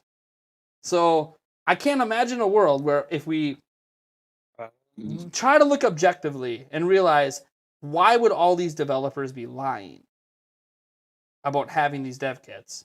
And then imagine a world where Nintendo tells these developers, you know what? That's a cool dev kit. Never mind. Forget about it. Here's a new one for a brand new system. We're not those dev kits you've been making games I'll for say, that we told you to make games for. I think maybe they're not actually supposed to be 4K games. Well, no, yeah. The whole by the way, the whole 4K thing's even confuddled by. No one thinks there's a new handheld coming from Nintendo, whether it's next gen or Pro, that's putting out native 4K games. It ain't happening, folks. That's why there's been all the talk about DLSS. Well, it's all going to be like 1080p upscale, 1440p upscale, or maybe they'll be designed so they look good on 4K televisions. Yeah. But they'll be the games are being designed to look good on 4K televisions, but not actual 4K resolutions. Maybe even the upscaling technology isn't 4K. Maybe it's just 1440p. It could be 1440p, too, yeah. But the idea is obviously when people bring up 4K, and Takahashi Machizuki's been very clear about this. He wasn't trying to argue the Switch itself is putting out 4K gaming. Guys, I hate to break it to you, the PlayStation 5 and Xbox Series X don't have the guts to do true 4K gaming. I'm sorry. I don't mean to hurt people's feelings. They don't. They're not even close. A 3090, a $1,500 GPU that wipes its ass crack with PlayStation 5s is barely enough to do true 4K gaming. I just want to throw that out there, and you guys think these $500 consoles can really do it. No, they're going to rely on upscaling. They're going to be using AI upscalers. They're going to be taking massive use of FSR, AMD's open source upscaler. They're going to be taking advantage of that. They're going to keep doing checkerboard rendering. They're going to keep doing all these tricks to give you a really crisp looking picture at 4K, but it's not actually 4K. And that's what people are saying with Switch. No, it won't be able to output the next Switch or the Switch Pro or whatever. It won't be able to output the same visual fidelity of these more powerful, more expensive platforms. But that doesn't mean it can't give you a crisp looking 4K image. It could take something like, say, Mario Odyssey and make it not look blurry on your 65-inch TV by just using AI upscaling. Which, by the way, your TVs technically already... People always wonder about upscaling. Your TVs already have upscalers in them. They're just really crappy. I don't know if people realize TV upscalers are just shit. They're the worst. But they technically exist. But anyways, I think that's going to do it. One thing... Andres, are you going to be getting a Switch OLED coming up this Friday? No. No. Not that I don't want one. Interest? Do you have any interest? Not that I don't want what? Do you have any interest in getting one in the future? Oh, absolutely. I mean, by the way, expensive, guys. It's going to cost almost $400 after taxes to buy one. This is more of a finances timing thing. Yeah. So it's almost $400. Yeah. But I absolutely want one. There is a strong, strong desire. And I'd say, hey, I'd send you this one, but you're just going to use it in dock mode, so. Because it works in dock mode. The dock and the Joy-Cons are pretty. I mean, the dock and the Joy-Cons are nice. I will say. Everyone's like, you broke it. You should keep it for yourself. By the way, guys, I'm pretty positive at this point. Well, I'll be just giving this thing away on Friday. There was a number of people that said we want it, even though it's broken. They want to try to fix it. They want to have replacement parts. They just want the damn Joy-Cons in the dock because the Joy-Cons in the dock are utterly phenomenal. But yeah, we're probably going to give this away on Friday. Is probably what's going to happen. But setting that aside, it's just one of those. I think this is also partially like why you were saying earlier, like, you destroyed this thing that I really want. It's expensive. It is expensive, and I paid a lot more money than what most people would pay for it. I'm aware, and I got to make a lot of unique just videos. For the record, I'm not judging you for it. No. Nobody. There's not been a single person who said you're an idiot for spending money. No, because look at all the videos. Yeah. But look at all the videos I got to make because of it. Like that wouldn't have happened without it. So same thing, by the way. If I got early access to anything that I wasn't subject to NDA on. Is the screen cracked already? Oh yeah, it's cracked. I took the screen off. Yeah. I detached it. Yeah, I mean, I saw you take it out.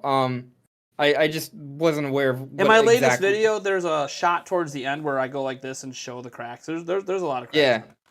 Yeah. By the way, folks, people act like I didn't know about the suction cup method. I could have avoided breaking it. I'm well aware of the suction cup method. I tried using a suction cup to take this off. I've taken off phone screens before. That's how you do tempered glass. You don't pry it out. You use a suction cup. Here's the problem. I don't have a heat gun. I had a hair dryer, and it couldn't get the glue hot enough to let go with the suction cup, and that's why I had to pry. So once I realized I couldn't get it off with the suction cup, it was either wait for a heat gun that I don't have, and then the video wouldn't have came out, or just accept it. Just accept defeat. Accept you're breaking it to find out everything you need to know about the panel. Just accept it, Nate. And by the way, it was an easy decision to make knowing that I have one coming on Friday. If I didn't have one coming, that would be... I don't know if I would have made the same decision. But... Have you thought about like just doing like scratch tests and stuff? I mean, I guess I could at this point. Yeah. I don't have a scratch. That's why I asked you about the crack. I was just trying to open up that like conversation. Like, yeah, I should. Because I'm curious about people just doing stress tests on the Switch. I mean, that this is probably, not perfect for all stress tests, but I guess I could do a scratch test on it now since the screen doesn't matter anymore. That might be right. I mean, do a scratch don't break your Switch you're getting on Friday. Amazon is only like $10. I mean, I know jerry rig everything, and other people will do it as well. But who says other people can't? Because I don't think anyone's done. How expensive would it be to get the? I could also do. Can you order the exact same OLED display? Yeah. And put it in there. The exact same one, is that available? You can't order it yet, but there are places that are saying we will have stock on this in like a month. All Chinese places, whether or not they're good, I have no idea. But by the way, it's possible, folks, that everything else in here is fine. You could replace the screen in the future, and it can be a perfectly working OLED. But again, that's neither here nor there. The person who was going to get this system no longer wants it, obviously, because it's broken, and they know it's going to be expensive to repair. And I have my own coming, so you know what? Well, we're probably just going to do another. Can I call it a Switch OLED giveaway? It is a Switch OLED without the OLED working. There technically is still an OLED panel. Switch no LED. That's a no LED. Call it the Switch no LED giveaway. Switch no LED giveaway. Yes. So we're probably going to give this away on Friday. At least you can get a cool dock and Joy-Cons out of it. And someone wanted to know earlier about the Joy-Cons. I didn't talk about it in my recent video. The Joy-Cons are exactly the same. There's nothing different about them compared to the other Joy-Cons. They use the same joysticks. So people asking about drift, I haven't experienced it yet, but it doesn't matter. They're the same. They're going to drift eventually. That's just what's going to happen. Nintendo did not update the design of these. I would have liked to see them because they updated everything else. So why not the Joy-Cons? And I've talked about this before. Well, when you got a billion lawsuits going on, you don't want to add more ammo to the fire by saying those lawsuits are correct by fixing a product that you're saying isn't broken in the first place. So they fixed all the other things, though. That they don't have any lawsuits going on. There was no lawsuits over the kickstand. There was no lawsuits over the screen. There was no lawsuits over the rails and the wobbliness of the controller. They fixed all the things that people aren't suing them over. So I mean, should I say if you want a better Joy-Cons, we shouldn't have lawsuits? No, because you got to hold companies accountable. But still, very fascinating. I do think without the lawsuits, Nintendo might have fixed them by now.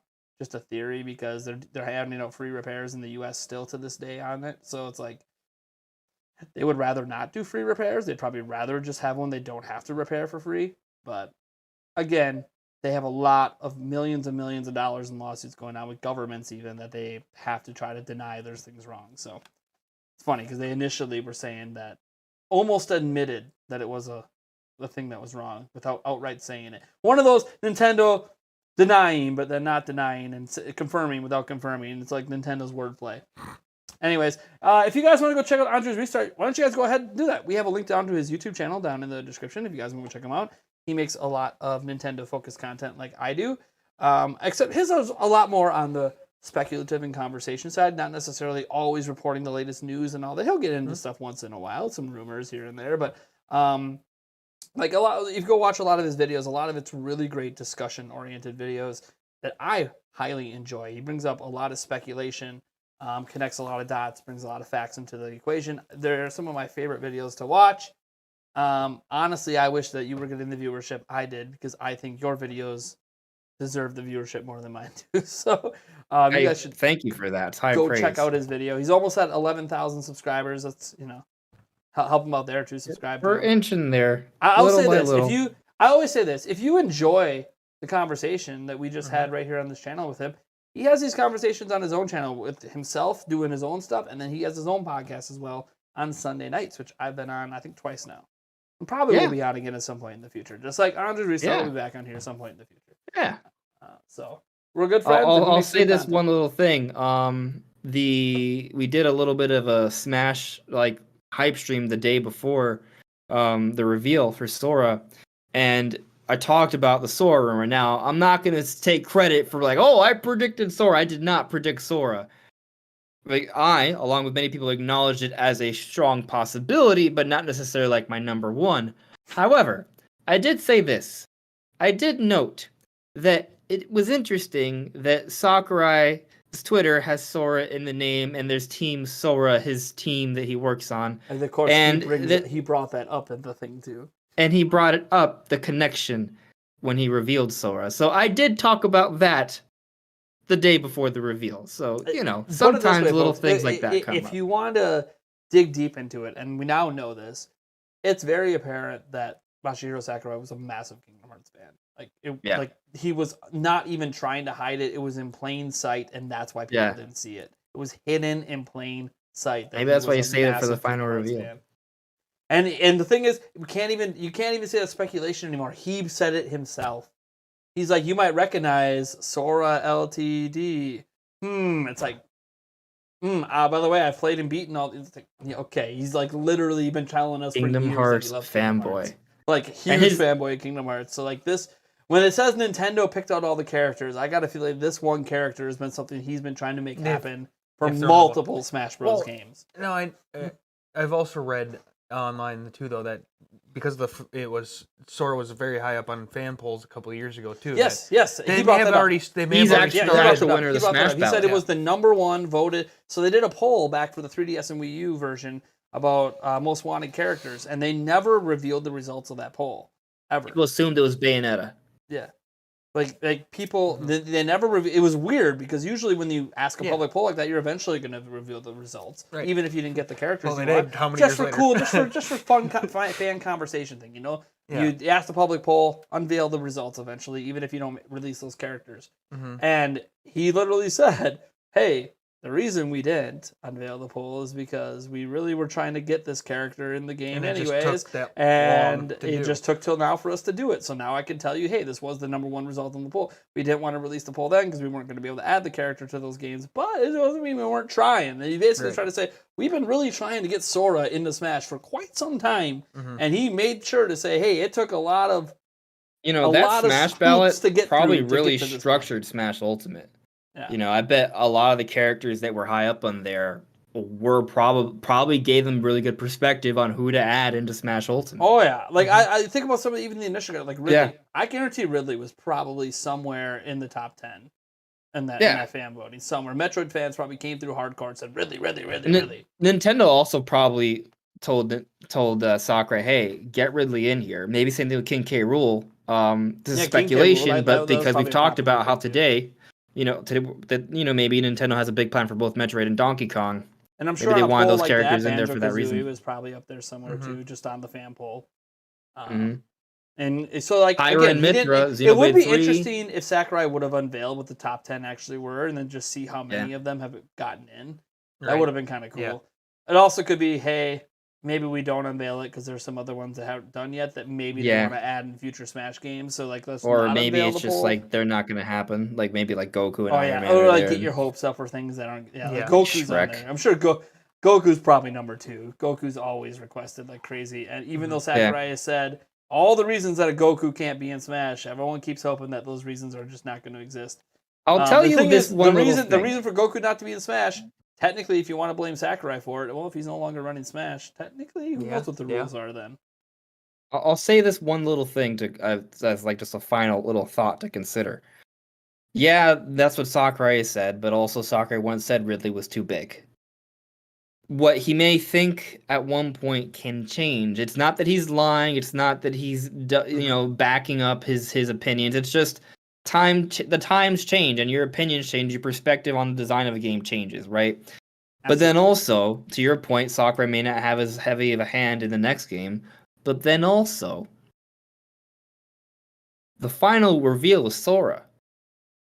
That's already starting to bridge that gap between video game and non-video game characters. I The knew fact you were that there going was there. a I knew I saw this but- coming at the very but beginning. it's logical. It's logical. It's also, by the way, guys, logical that if you want to think about this being the last Smash game that Sakurai does, that the final character being added happens to be the name of his company.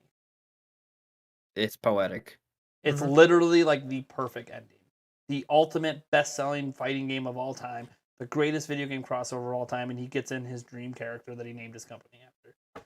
It's also in insane. some way almost like Sakurai being in there because like it's a part of his his Twitter and stuff. Like people are joking about like Sakurai getting into Smash. Well, in a way, putting Sora in there is like him kind of getting into Smash. I also appreciate that Sora is he's not like a weird character. He's a very typical Smash kind of character in terms of the way he plays. Yeah, and like people are always like, "Oh, but everyone's okay with this sword fighter," and then you watch as you're going through all the sword fight moves and all this, and all of a sudden you get into all the magic, and you're like, "Okay, yeah, that's a typical sword fighter." Huh? Do you see what this character is doing right now? That's not typical of the other sword fighters. I actually feel like pretty much every character in Smash feels very unique. Yeah, and this one feels very unique as well. If you're complaining about a sword fighter, crazy. then you're complaining about games. Think about all the unique characters and how they play. Starting with like Steve from Minecraft, like how different that character plays compared to anything else in the game, and then that just keeps happening. It's like it went from every character having the same base up B, down B, side smash, all this stuff, projectile to nope. Now when we add characters, they have abilities that we've never seen in Smash ever before. And it's crazy, and it's good. And we somehow, miracle, balanced it. I don't know how we did it to make everything still viable if you're really good at the game. You can play any character, be really, really good, and pretty much beat any other character. I know there's the DLC. Tiers. Of course there's tiers. Basically, the development of it had the development time of an entire game. Yeah. So yeah, it took work. All right, well, thank you guys for tuning in. Hopefully you guys enjoy this. Audio version will be out tomorrow. You guys are amazing. You can follow Andres Restart, as I said, down to his YouTube channel. Also, do you want him to follow you on Twitter or anything? I forgot to put that down there today. No, but I mean, Andres Restart, you'll see me on Twitter too. Just that's the same thing. You can follow Eric here on Twitter at emo8790. You can follow me on Twitter at NintyPrime. I always suggest following my Twitter if you do enjoy my content because I actually notify people on Twitter when my content comes out. That doesn't always happen on YouTube. We have a really high percentage of people that hit the notification bell and a very low percentage of people that actually get notifications. It's really weird. So that's another way. We also have a Discord server as well, which I will pop that off in the chat right now quick because it's a really simple chat command. We ended up doubling your expected time. By the way, that's all right. Yeah. All right, guys. What was funny is that like an hour in, I thought we were like almost done too. Yeah. Right. Yeah. Every time you're on, it never ends. At least we're not going another hour. Yeah. All right, folks. Thank you guys for tuning in. Hopefully you guys have a lovely rest of your week. Do you have any upcoming content you want to tease before we get out of here?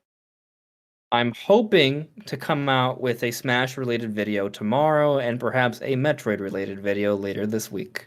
Stay Nice. tuned. Nice. I'm hoping to have a final thoughts on Switch OLED video tomorrow.